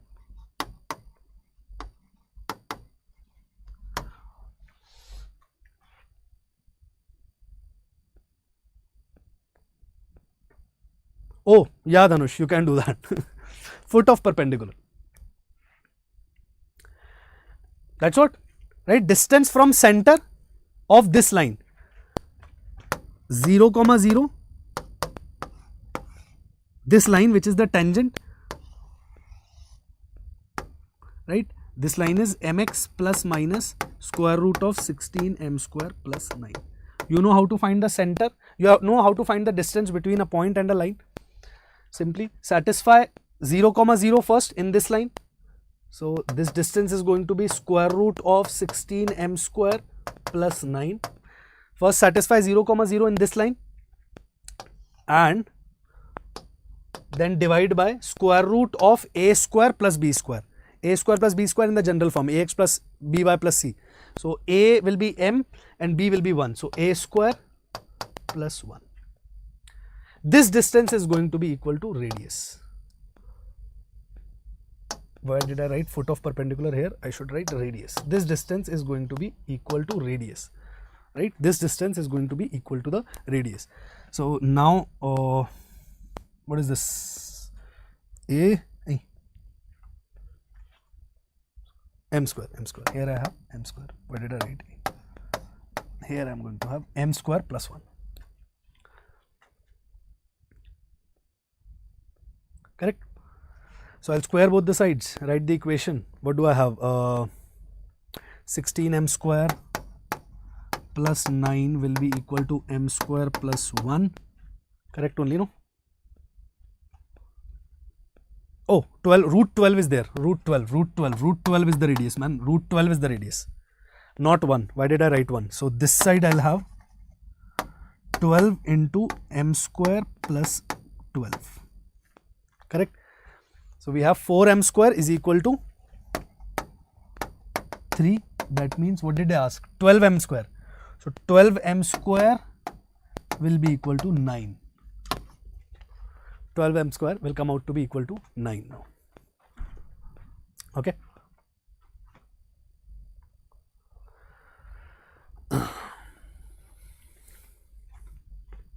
Four m square is 3 and 12m square will come out to be equal to 9.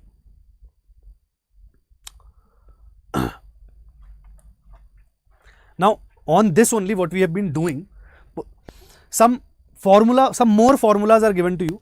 If you want, you can remember. If you are good at mugging up or remembering things, it is better that you remember. Otherwise also you will be able to solve in good like in a reasonable amount of time if you don't remember them. Only 2-3 steps extra you have to do. Generally it is not remembered. I would also say it is likely and it is advised to have as less formulas to remember as you can in maths, because in maths there are already too many formulas. So we can avoid remembering them, right? What is it saying? Point of contact of tangent having slope m is given by this. Point of contact, if you have to find out, right? Point of contact, if you have to find out, then this. Or otherwise you can assume the point of contact and do in that case. But if you can remember, it's okay. You should remember it. You can remember it. In questions, if this thing is used, you can avoid remembering these formulas. You can derive directly over there. You can use other concepts to find out the point of contact of tangent having slope m directly. Point of intersection of tangents at p alpha and q beta. If you want to find the intersection of tangents, that means suppose there are two tangents and their intersection. In parabola, it was very beautiful, it was simple. The point of intersection was making the directrix, right? Here it's not that good looking or that easy to remember thing. But a cos alpha plus beta by 2, here denominators are same, here sine and cos, here a cos is there, here b sine is there. If you can, it's okay, you should remember also. Otherwise you'll have to find by not deriving but using the other concepts. We'll see how. We'll see a couple of questions how. Here they are asking the point of contact, right? If we don't remember, then what should we do? Right? In that case, what shall we do? I'll just explain you that. If the line x minus y equal to minus 4 touches the ellipse, then find the point of contact. Touches means tangent. We have to find the point of contact. That means which type of ellipse? We'll write x square by 12 plus y square by 4, 3 4 are 12, equal to 1. This is our ellipse. That means this is our horizontal ellipse, center 0, 0, right?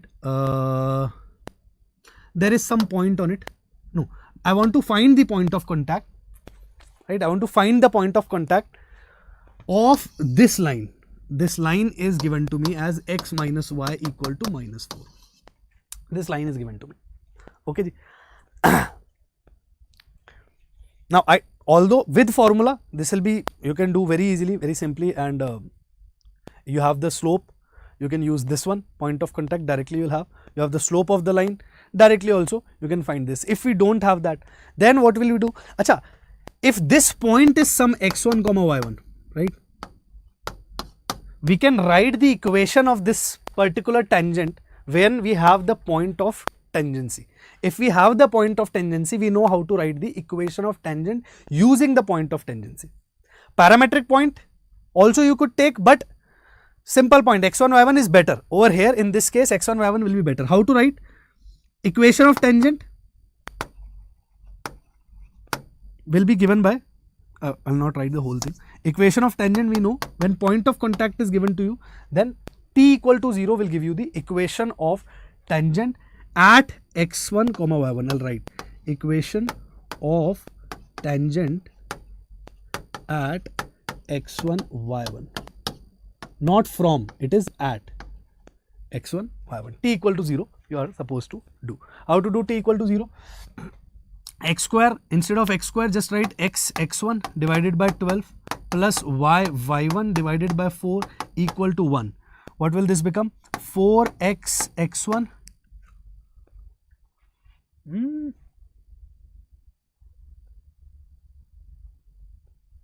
4x x1 only, right? 4x x1 plus 12y y1 equal to 48. Cancellation also we can do x x1 plus 3y y1 is equal to 12. Right? This is what we are getting. This is the equation of same line. This line only. Equation of tangent using the point of tangency. This line only. This is one way of writing the equation and one is given to us. We'll compare. Right? X minus y equal to minus 4 and x x1 plus 3 y y1 equal to 12. Okay.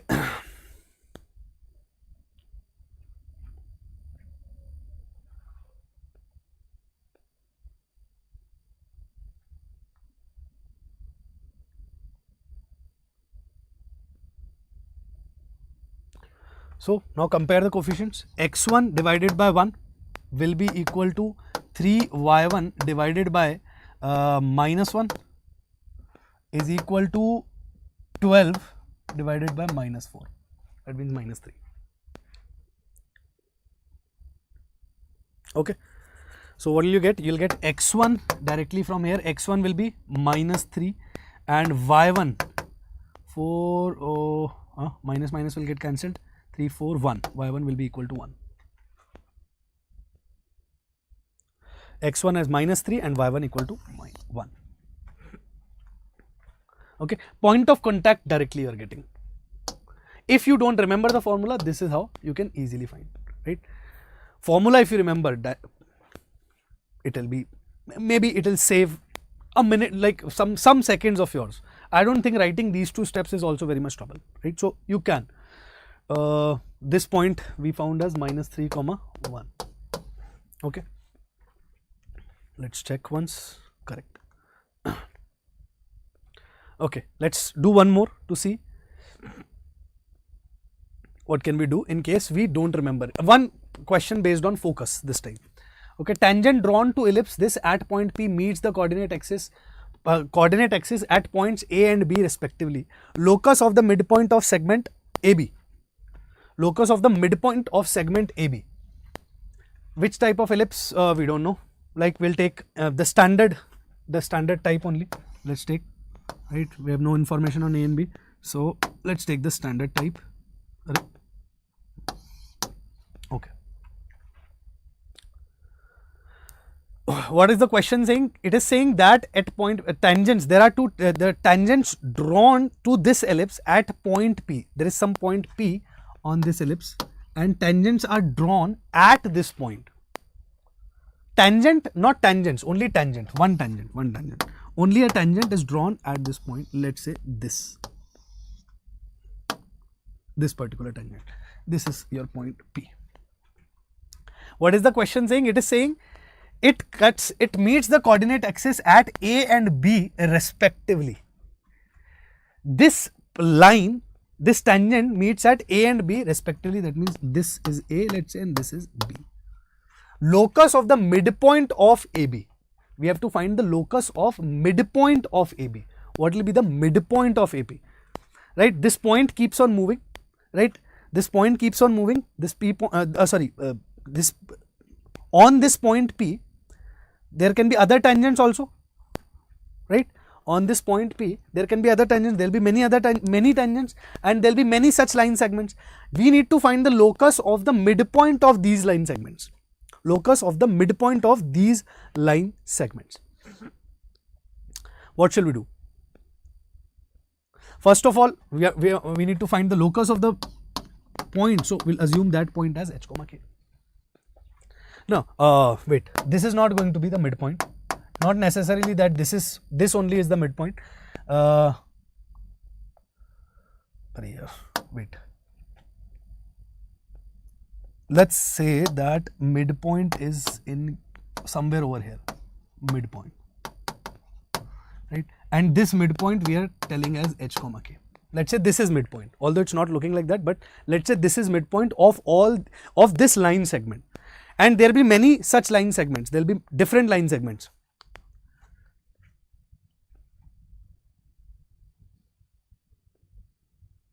Right? And there will be different midpoints. We need to find the path traced by those midpoints now. That's what we are trying to do over here. Now, next step, what should come in our mind? Can I find these points somehow? If I can find these points, that is one way. Correct? That is one way. Next thing which comes in my mind is, let's assume this point. First of all, we'll have to assume this point. We'll have to, let's say this is some p theta. Let's use the parametric point only. So let's say this is p theta. This point of tangency is p theta. Right? P theta means the coordinates will be a cos theta and b sin theta. Correct? Now, equation of tangent. Can I write the equation of tangent? Equation of tangent using the point of tangency. I can write, right? No. Although I can use these formulas also. I can use, not the second one, I can use the formulas also. For this one, it was a little bit back, so let's not go back.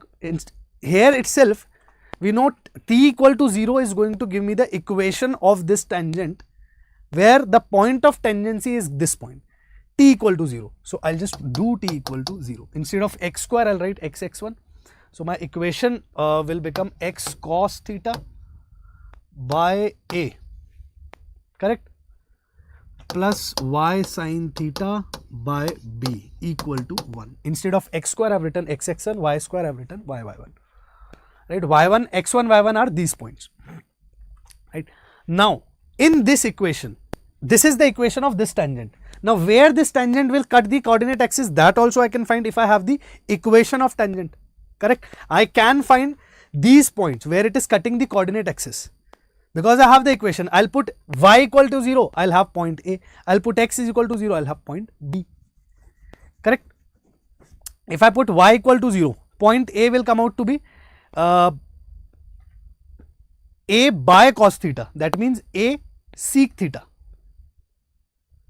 correct. This point will become point A, will become A sec theta, comma 0. I'll put y equal to 0, x will come out to be A by cos theta, that means A sec theta. Similarly, B point, coordinates of B point, I'll put x is equal to 0. So y will come out to be B by sin theta, that means B cosec theta. B cosec, these coordinates will be 0, comma B cosec theta. Now I need to find the locus of midpoint of this line segment AB. I have A and I have B. Now can I find h comma k? So h will be midpoint. This is, I'll write A, this is A sec theta, comma 0, and this is 0, comma A cosec theta. Okay, midpoint h comma k, that means 0 plus A sec theta divided by 2 will be h. A sec theta by 2 is h, and what is my k? K is B sec theta by 2. B cosec theta means B cosec theta by 2. Locus. Now I have to just eliminate this theta, right, because A and B are constants. I can have them in the locus, but theta I have to eliminate. Many ways to do that. Okay, try doing that on your own.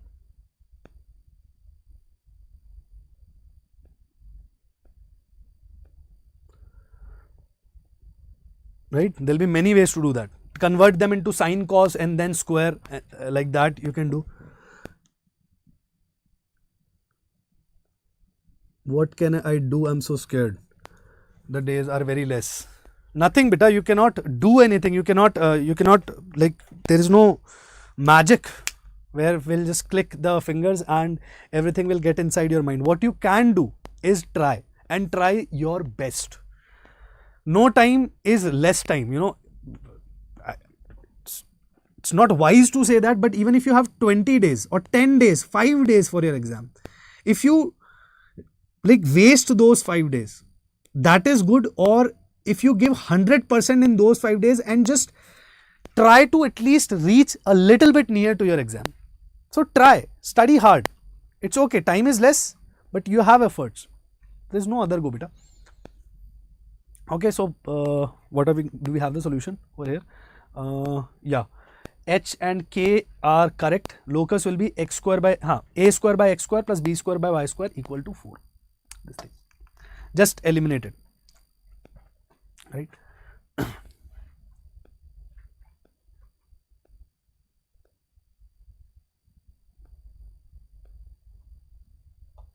Right, an equation in h and k. This is your x, this is your y. This becomes your x, this becomes your y.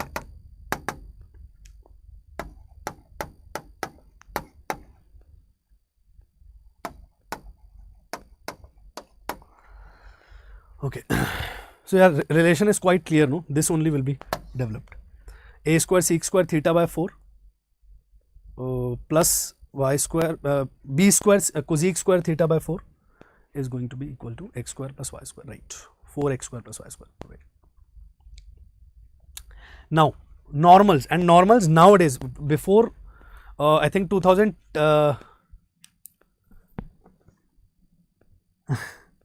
before 2019 or 18 or 20 also, normal based questions from ellipse were very less, but from 21 22 we have started seeing a lot of questions based on normals to the ellipse. Hello Madhu, how are you? Okay, equation of normal at P. Now remembering the equation of normal, not that difficult. Generally this is recommended the session January or April to compare to which session. So tough. We cannot say that. That is that prediction can only be done by Babaji. Like, I don't know which will be tough. There is no prediction, but generally from last 2 years, January attempt will be a little bit. A square. Now how to remember this formula of writing the tangent to the curve? Write a square minus b square first on both the sides. Okay. On this side, just do x by x1 and y by y1.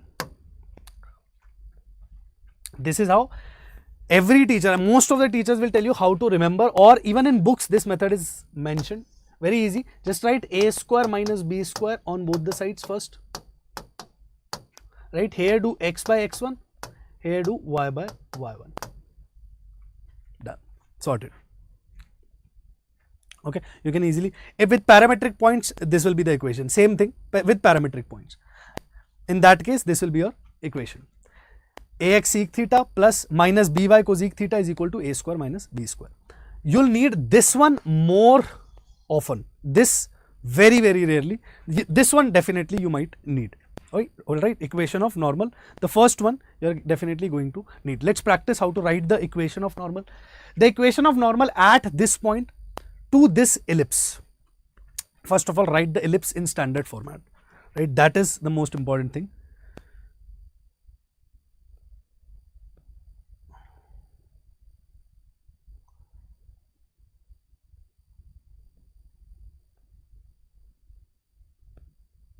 Just a moment, please.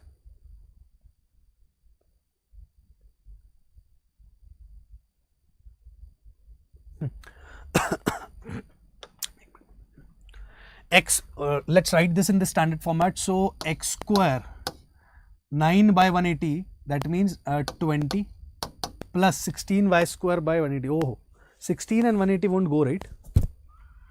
16 by 180. 1 4 45, 4 by 45. That means, is it? Hey, how come it is coming so horrible? Okay, let's write 45 by 4 will come here. 16 by 180 will be 4 by 45, so we'll have to write 45 by 4 in that case, correct? This is equal to 1. This is your ellipse. Writing the equation of normal to this ellipse, write a square minus b square on both the sides. X by x1. X1 is your point on which you are making the normal. So x1 will be 2, x by 2, y by y1, that means y by 3 will be equal to a square minus b square.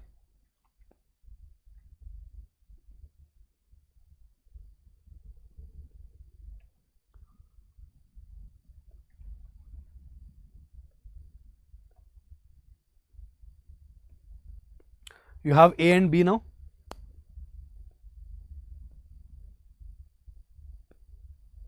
Right, you have, sorry, a square and b square you directly have. So put them over here. X by 2 is equal to a square, that means 20 minus y by 3 into b square. 45 by 4. That's how. Is equal to a square minus b square. That means 20 minus 45 by 4. What is it becoming? See, so 10x minus minus 15y by 4 is equal to 35.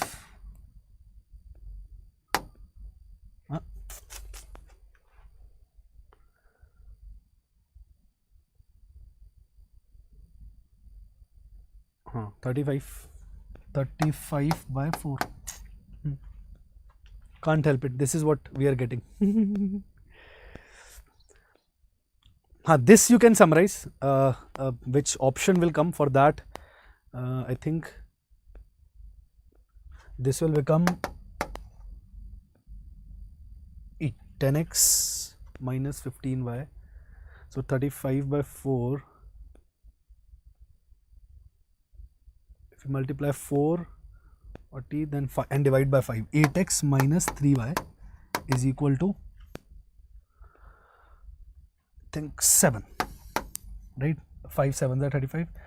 Multiply this side with 4 and then divide the entire equation by 5. You will get 8x minus 3y equal to 7. That means 8x, we don't have this. This only is option B, no? This only is your option B. Option B. If there is a solution, we can check also. Answer is correct. Great.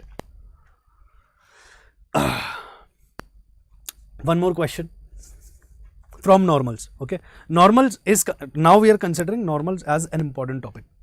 Okay, so we are going to explore some of the questions from normals itself.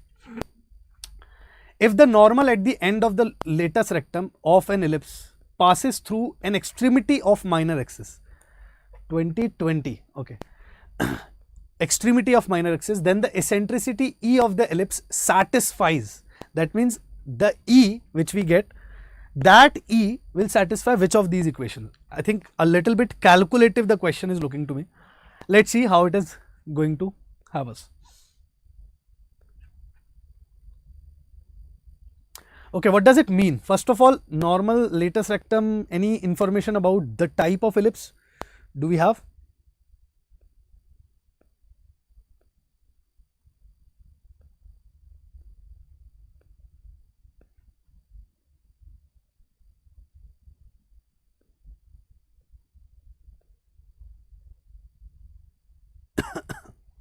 Read the question, try to build it in your mind. I'll give you 10-20 seconds for that.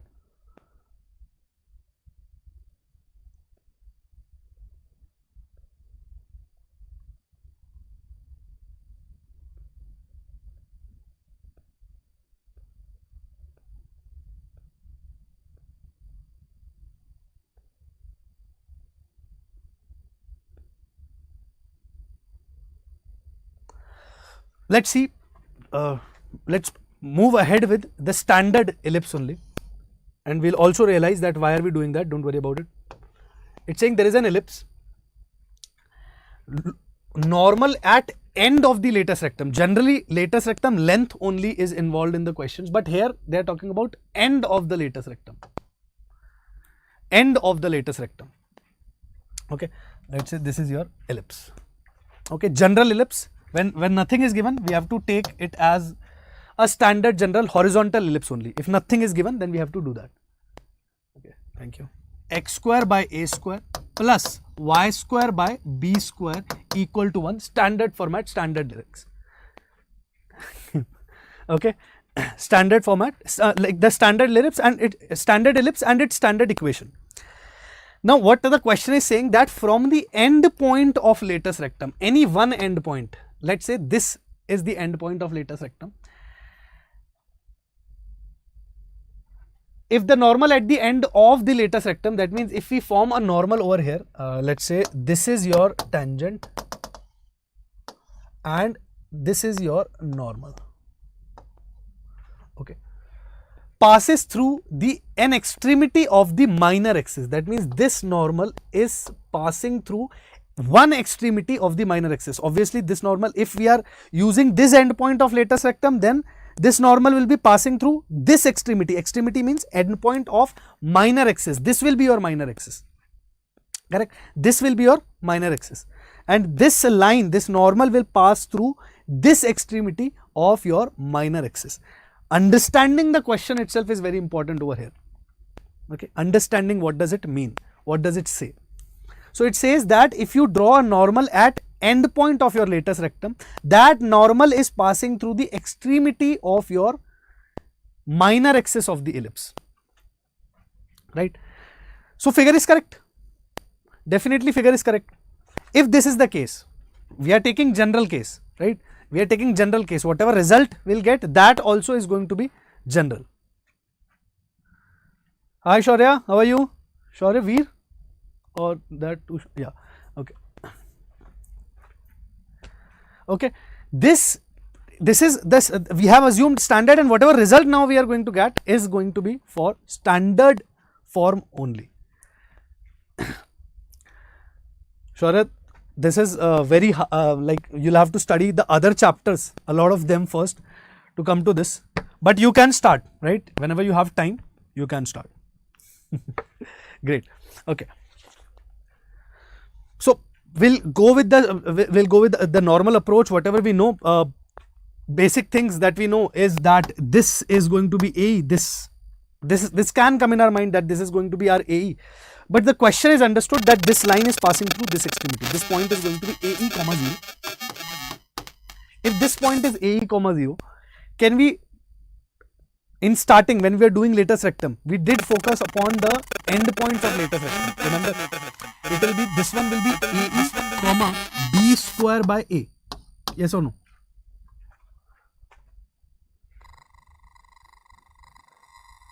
Correct. Length of latest rectum we know, right?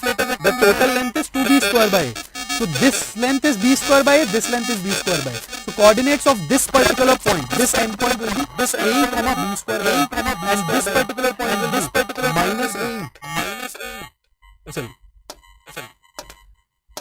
AE comma minus B square. Correct. We have the end points. Correct. We have the coordinates of this particular point. Do we have the coordinates of this point? What is this? This is our minor. What is this? This is our minor axis. What is the length of minor axis? The points. Vertex of minor axis. B comma 0 and minus B comma 0 comma B and 0 comma minus B. This is lower point. So this is lower point. It will be 0 comma minus B. We have a lot of things now to comment on eccentricity. Correct. What we need to do, next step must be understood. Now we need to write the equation of normal, this normal. Equation of this particular normal. From the point AE comma B square by A. What will it become? X by just like we remember A square minus B square on both the sides, this side as well as this side. Then X by X1, what is your X1 over here? AE. Right, and what is your y1 over here? B square by A. So x by AE and y by B square by A is equal to A square minus B square.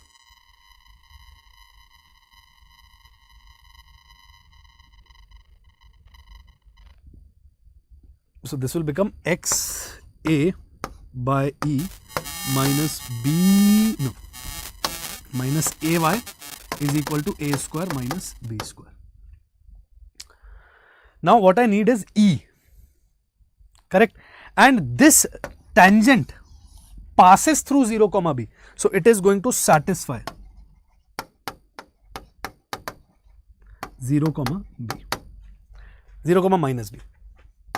This normal passes through 0 comma minus B, so this equation of normal is going to be satisfied by 0 comma minus B. Put x is equal to 0, what will we get? Y. Oh sorry, put x is equal to 0 and y is equal to minus B.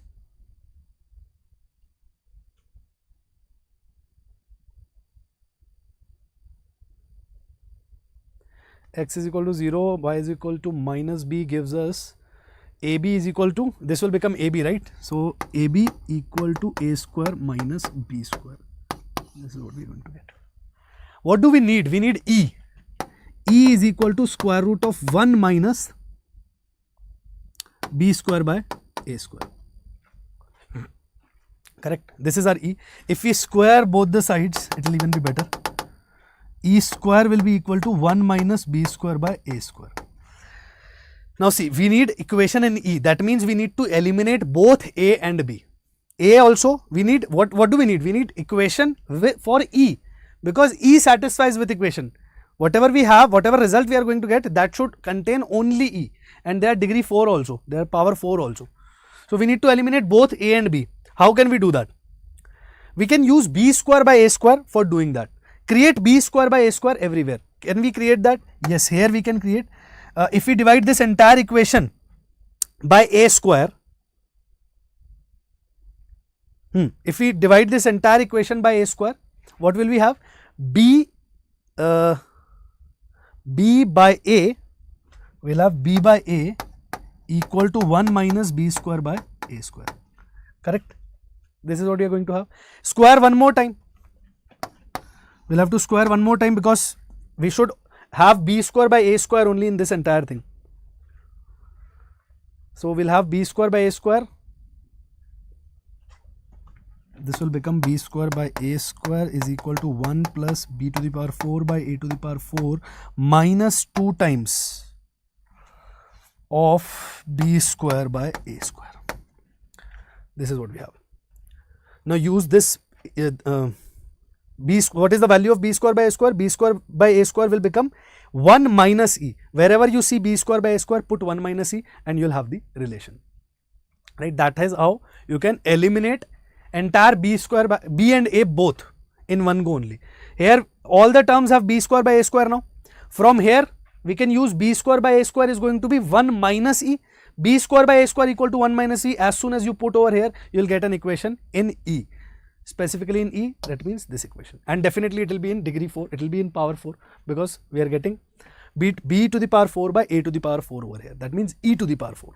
E to the power e to the power 4. E square is already there. Okay. This is e square is equal to 1 minus b square by a square, which almost, yeah, everything is correct.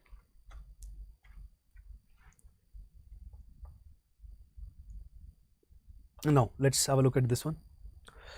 Let the line y is equal to mx and ellipse, some ellipse is given. Let's here only we can write in the standard format x square upon 1 by 2 plus y square by 1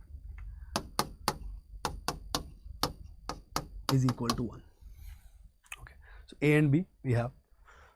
All right, intersect at point P in the first quadrant. If the normal to this ellipse at P meets the coordinate axis at this point and this point, then beta is equal to what? That point, that beta we need to find. What type of ellipse is it? Vertical or horizontal? A is smaller, B is bigger now, so vertical ellipse. Getting the image of ellipse in our minds, you know, it is definitely sometimes very helpful and important. So even if sometimes you might not need to write or make the diagram of the ellipse, directly also you are able to solve. Make it. Visualization will help you solving the question faster, for sure. Okay. This type of ellipse we are going to have. I'll make it a little bit better. I'll try to, although.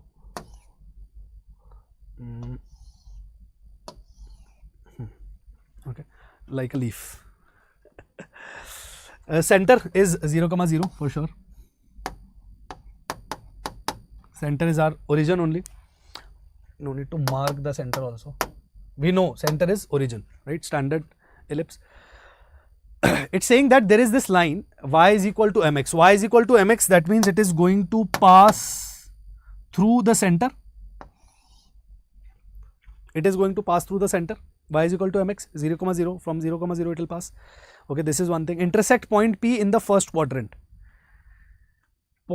Intersect at a point P in the first quadrant, that means this is point P, first quadrant, this is point P.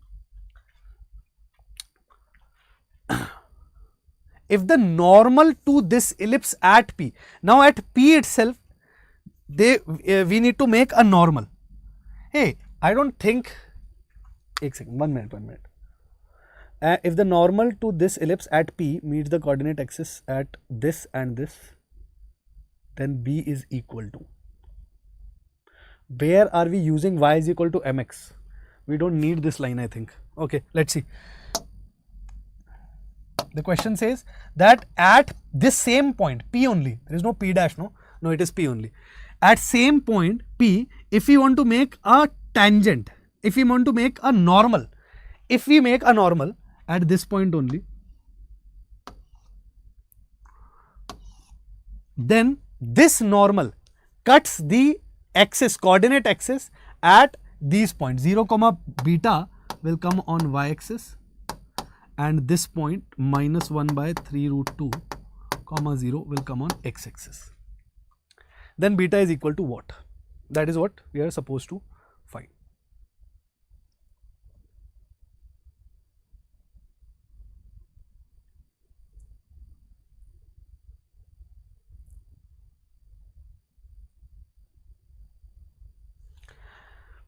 Just give me a minute, please. Oh, sir.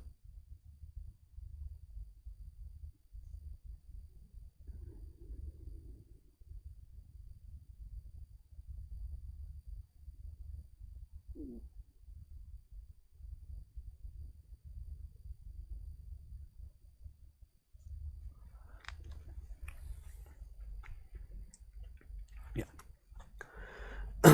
0 comma beta in this point. All right, then beta is equal to what? First thing which should come in our mind is, let's assume this point, P point, okay, on which we are dropping a normal, on which we are making a normal. Let's assume this point only. First thing, let's do this. P, let's call it P theta, and this point P theta is a parametric point. The coordinates will be a cos theta, b sin theta. A cos theta, b sin theta. So a cos theta, what is our a? 1 by 2? 1 by root 2, not 1 by 2. 1 by root 2. So 1 by root 2 a cos theta and b sin theta. What is b? B is 1. So sin theta. This will be our point. Now normal at P. Normal at P. We'll write the equation of normal at P, and that equation will satisfy this point 0 comma b. In that equation only, if we put x as 0, we'll get value of y. That value of y only will be b. Correct? Right? Normal at P. I don't think anywhere we are going to use this yellow line, y is equal to mx. I don't know why JEE had given a question where, maybe to confuse. Normal at P. Let's see, let's move ahead. Maybe we get to use that somewhere. What we can do, write the equation of normal at P. What is my approach? What am I thinking is, I'll write the equation of normal at P, and in that equation, I'll make x as 0, y coordinate, the value of y will be equal to b. That's what I'm thinking. I know how to write the equation. I'll write a square minus b square is equal to a square minus b square. Here I'll write x by x1.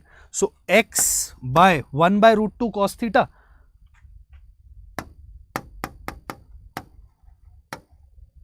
correct? Very small, no? Can't help it.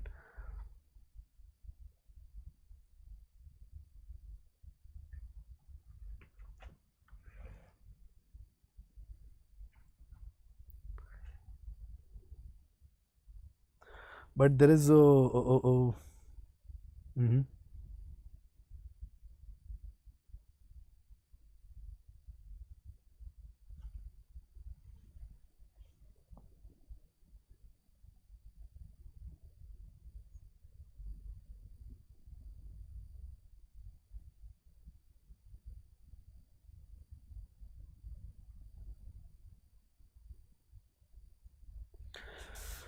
why did we write? I think, yeah, I don't think we don't need a and b we have, right? So normal at P, x by, it will simple. Do you mind if I write the equation directly? X by 1 by root 2 cos theta, and value of a square will become 1 by 2 only. So it will be multiplied with 1 by 2. X square, x by x1 a square minus y by y1 b square. That means y by sin theta b square, that means 1.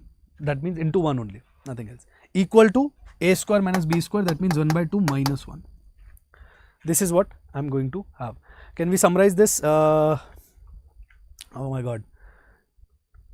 This will become 2 by root 2. So x by root 2 cos theta minus y by sin theta equal to minus half, right? Is equal to minus half. Now in this equation, if I Thank you. Thank you for the instructions, Adhunik Ganit. Yeah. In this equation, this is the equation of normal at point P, and this normal is going through 0 comma beta and minus 1 by 3 root 2 comma 0. 2 points are there. Now, in same equation, if I put x as 0, whatever value of y is coming, that value of y should be equal to beta, and I'm supposed to find beta only, no? Right? So, I think approach is correct. Correct?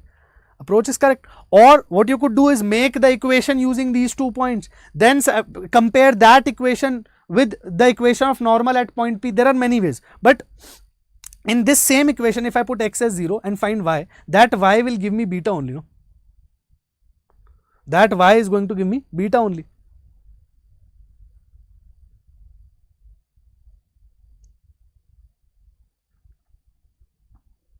But for that, I need theta also. This is one thing which is coming in my mind. Where do we have theta? We don't have theta. If we don't have theta, we cannot actually write the equation and then give the value of beta. Right? Theta's value we need first. So for that, what we'll do, first we'll satisfy with this point, so that at least theta we are able to get. Right? We'll satisfy minus 1 by 3 root 2 comma 0.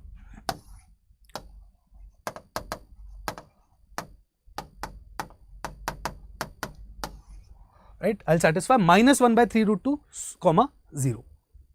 And so y equal to 0, if we put x by, this will become minus 1 by 6 cos theta equal to minus 1 by 2. So minus 1 by 6 cos theta equal to minus 1 by 2, minus minus got cancelled. Cos theta is coming out to be 1 by 3. Cos theta will come out to be 1 by 3. If cos theta is 1 by 3, sin theta will be square root of 1 minus 1 by 3 whole square, that means square root of 1 minus 1 by 9, 2 root 2 by 3. Sin theta will come root 8 by 3, that means 2 root 2 by 3. Cos theta and sin theta you have. You need cos theta and sin theta, right? Even if you want to satisfy 0 comma beta, if you want to find beta, cos theta and sin theta first you will have to eliminate, no? Then only you will be able to solve. So this thing we have done.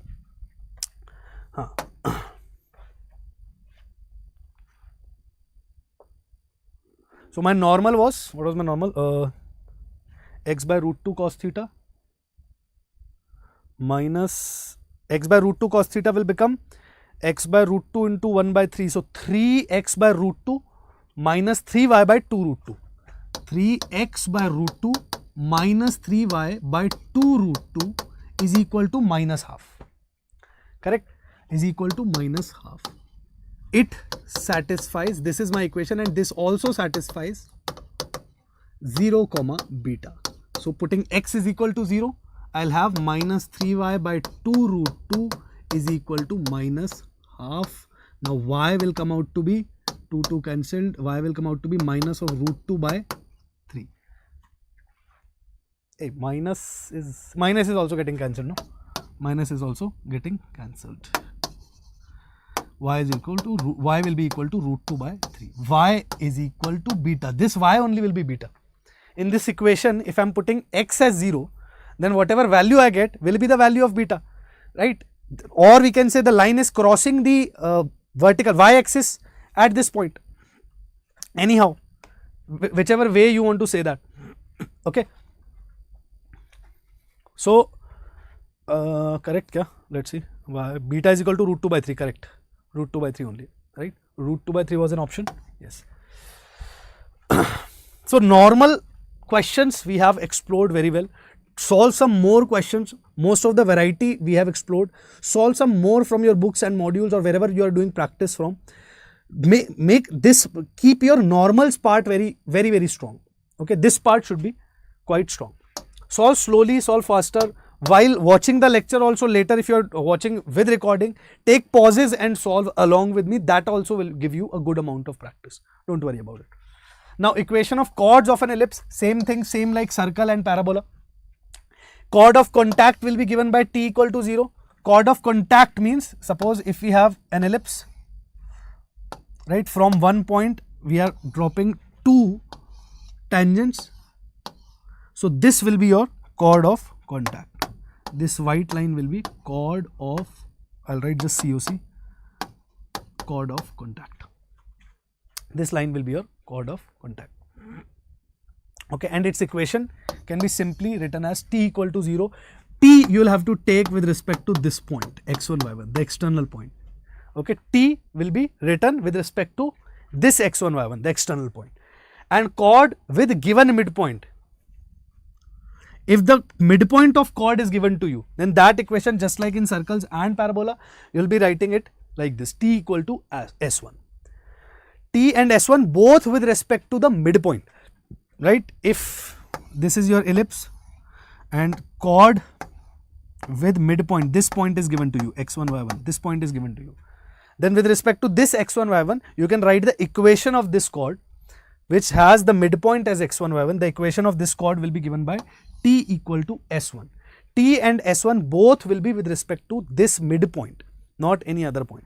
Okay, remember this thing only, and rest of the things will be sorted. Let's see one question also, so that it will get practiced over here only. Tangents are drawn from the point 3, 1 to ellipse standard x square by 9 plus y square by 1 equal to 1. Correct, no? So A is greater than B, a horizontal ellipse. Although we didn't need, we don't need to write it in standard form, but okay. We know horizontal ellipse, right? From on this ellipse, from some point 3, 1, tangents are dropped. Okay, this might not look like tangent to you, but this is a tangent, please trust me. Find the equation of middle point of its chord of contact.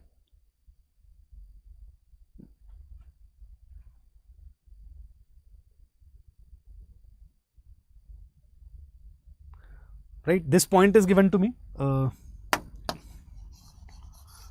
Let me make it a bit better only, otherwise you'll keep getting confused. From this point 3, 1, one tangent is here, one tangent is here, and this is your chord of contact. Let's say this is A, this is B, and midpoint. We have to find the equation and midpoint, both the things. This midpoint also we need to find, and the equation of this chord of contact also we need to write. Equation of chord of contact from 3, 1 will be given by t equal to 0. T will be written with respect to this point. So x1, that means x into 3 by 9 plus y1, that means y by 1 equal to 1. Correct? So this will become x plus 3y equal to 3. Actually, we could do it just here only, x plus 3y equal to 3. This will be my chord of contact, equation of chord of contact. Now the equation and midpoint also we need to write, right? Equation of this chord of contact is given by this equation only. Now, but we need to find the midpoint. For that, what we need to do? We need to write the equation of same chord in one more format, which involves x1 and y1, and then we'll compare the coefficients, and that will be sorted. So now AB, this is my AB, and AB can also be given by t equal to S1. T equal to S1 with respect to the midpoint. With respect to the midpoint, not 3, 1. With respect to the midpoint. Midpoint is x1, y1. So t, what will t become? Let's use this one only, no? x1 plus 9y y1 is equal to 9. Oh, sorry, minus 9. Minus 9. This will be t with respect to x1, y1. And s1 with respect to x1, y1 will be x1 square plus 9 y1 square is equal minus 9. Right? So minus 9 anyway are getting cancelled. What are we having finally? x1, hey, correct. So we are getting, we can directly compare the coefficients. Kya? Yes, I think we can. So let me write just one more step. x1 plus 9 y1 equal to x1 square plus 9 y1 square. Okay. This is also AB and this is also AB. So what is it? Sorted x1 by 1 is equal to 9y1 by 3, or y1 divided by 9y1 divided by 3, or y1 divided by 1 by 3 also we can do, right?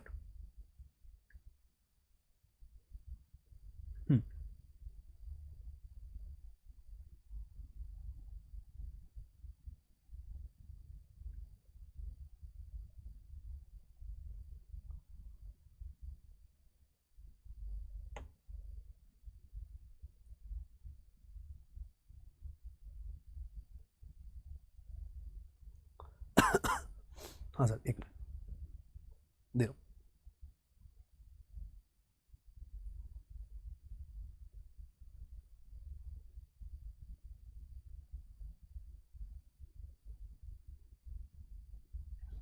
What will be done? y1 divided by 1 by 3 is equal to x square plus 9 y square divided by 3, right? Divided by 3. From here we are going to get our x1 and y1. We'll have to find x1 and y1 from here. So we have two relations, directly h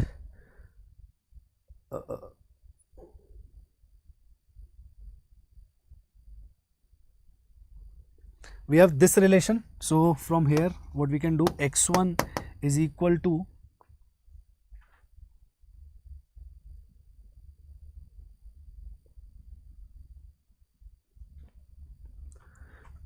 x1 is equal to y1 divided by or 3y1, y1 by 3 also, y1 x1 is equal to 3y1.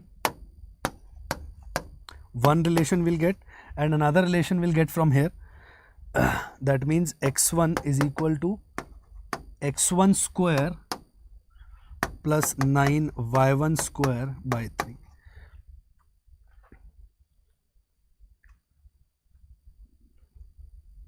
So from square over this side, x1 square will be equal to 9 y1 square. Put it over here and then solve. So finally you will get x1 and y1's value from here, right? Solution is, I don't think is given, but you can solve it. Solve complete. Just compare these two. This is one way of writing the equation using the midpoint. This is one way of writing the equation using the point of intersection of both the tangents or the outer point. Now there are some properties, although we have covered most of the parts of this chapter, some properties are there. Sir, solve. You want me to solve this? This thing you are talking about? Adharik?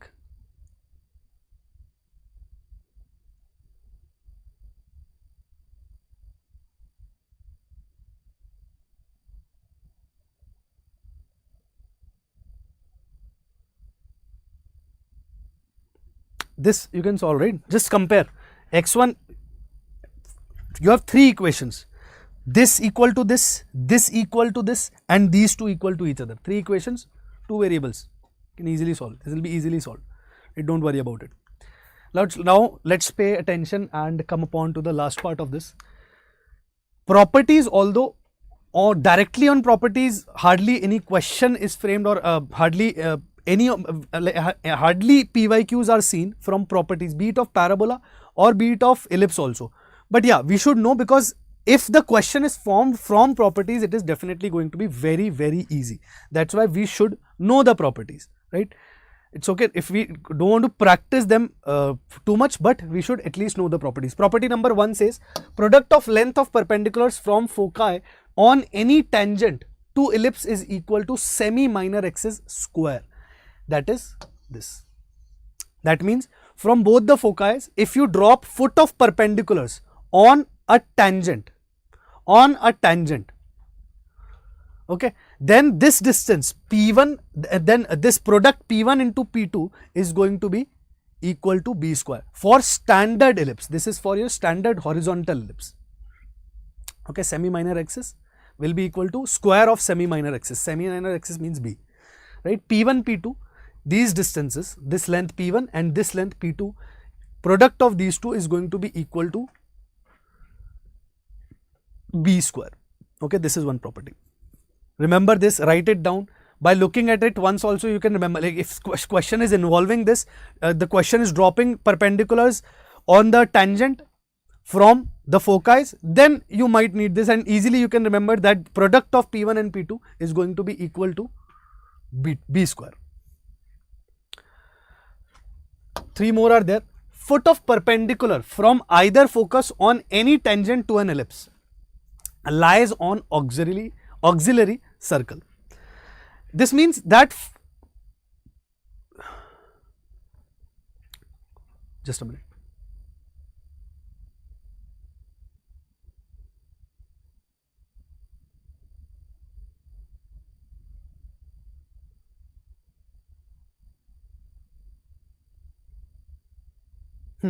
This is easy to understand also. Foot of perpendicular from either focus on any tangent to an ellipse lies on auxiliary circle. Remember what was auxiliary circle?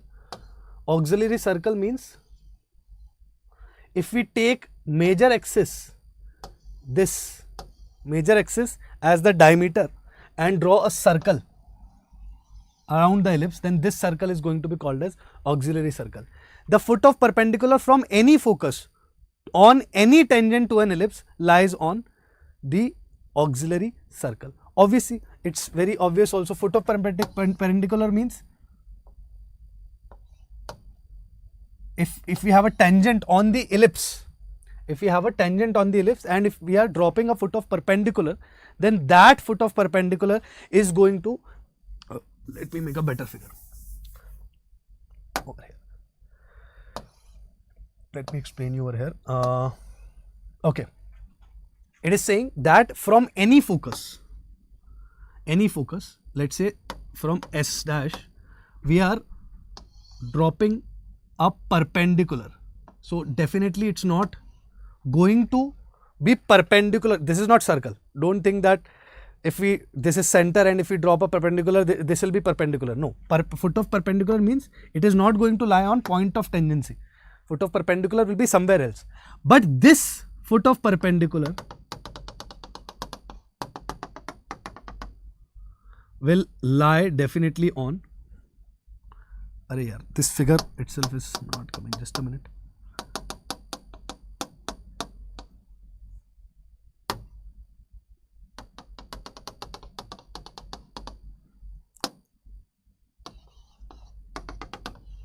Then this foot of perpendicular will lie on the auxiliary circle. That means the outer circle. Okay, this foot of perpendicular is going to lie on the auxiliary circle. If you drop a perpendicular from any of the focus on the tangent to ellipse, then foot of that perpendicular is definitely going to lie on the auxiliary circle. That means the outer circle. Okay.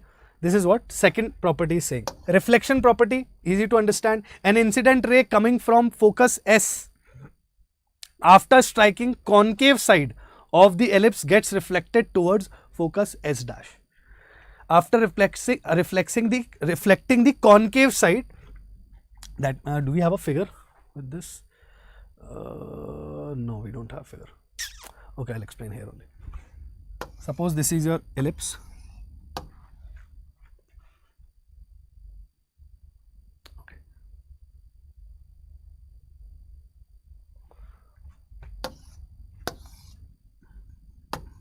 If incident ray is coming from one focus, that means S, this focus, and S dash, this is S dash, let's say.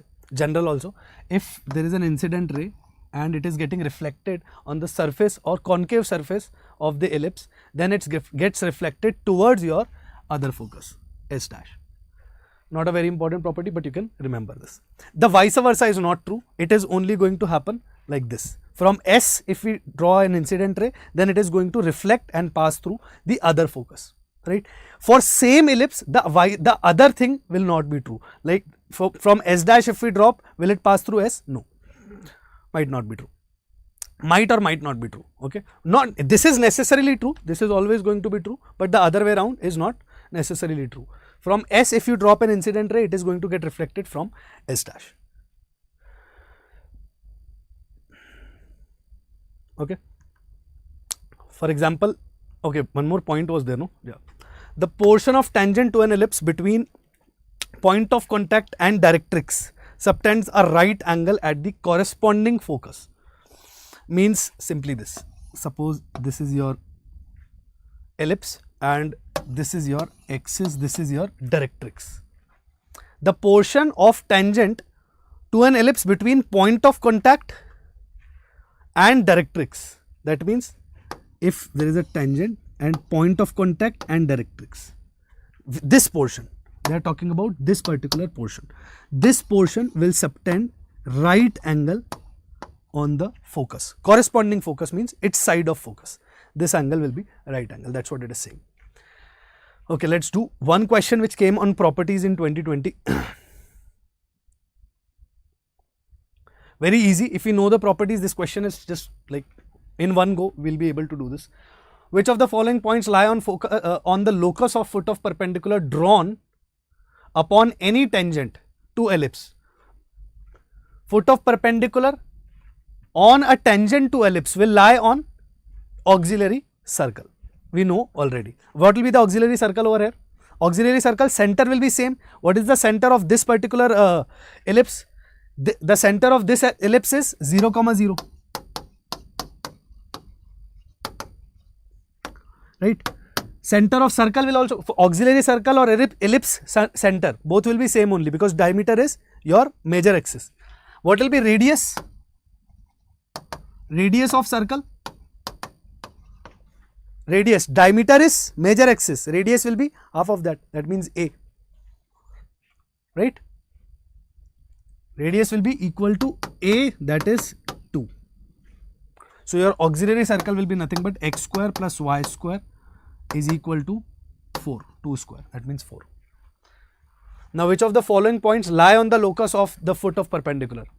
All these foot of perpendiculars are going to lie on auxiliary circle. That means the locus of foot of perpendicular will be the auxiliary circle only. We know the locus of foot of perpendiculars. All the foot of perpendiculars from focus to the tangents of ellipse will lie on the auxiliary circles, foot of perpendicular. All those foots will be on auxiliary circle. That means locus will be auxiliary circle itself. And now you can check which point satisfies this.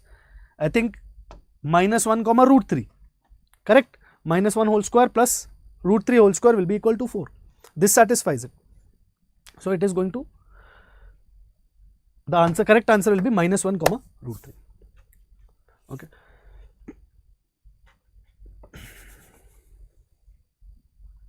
Very easy question, like one line question if we know the property, but if we do not know this property, then we'll have to think with other ways. Okay, locus term itself will scare us or make us fear if we don't know this particular property of auxiliary circle. So 4 properties, very few properties are there, very easy also to understand. You can just read and remember them and use them if they are required in any of the questions. Okay. Okay then, I think we have covered up everything.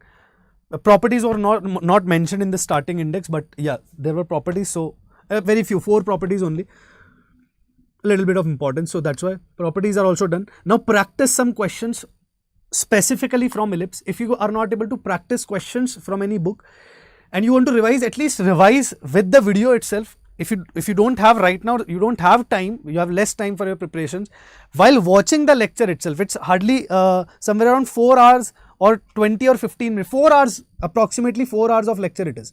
4 hours, if you watch on 1.5x, it will be very less, the time will be really less, but keep solving along with me while watching only. That will be a good practice.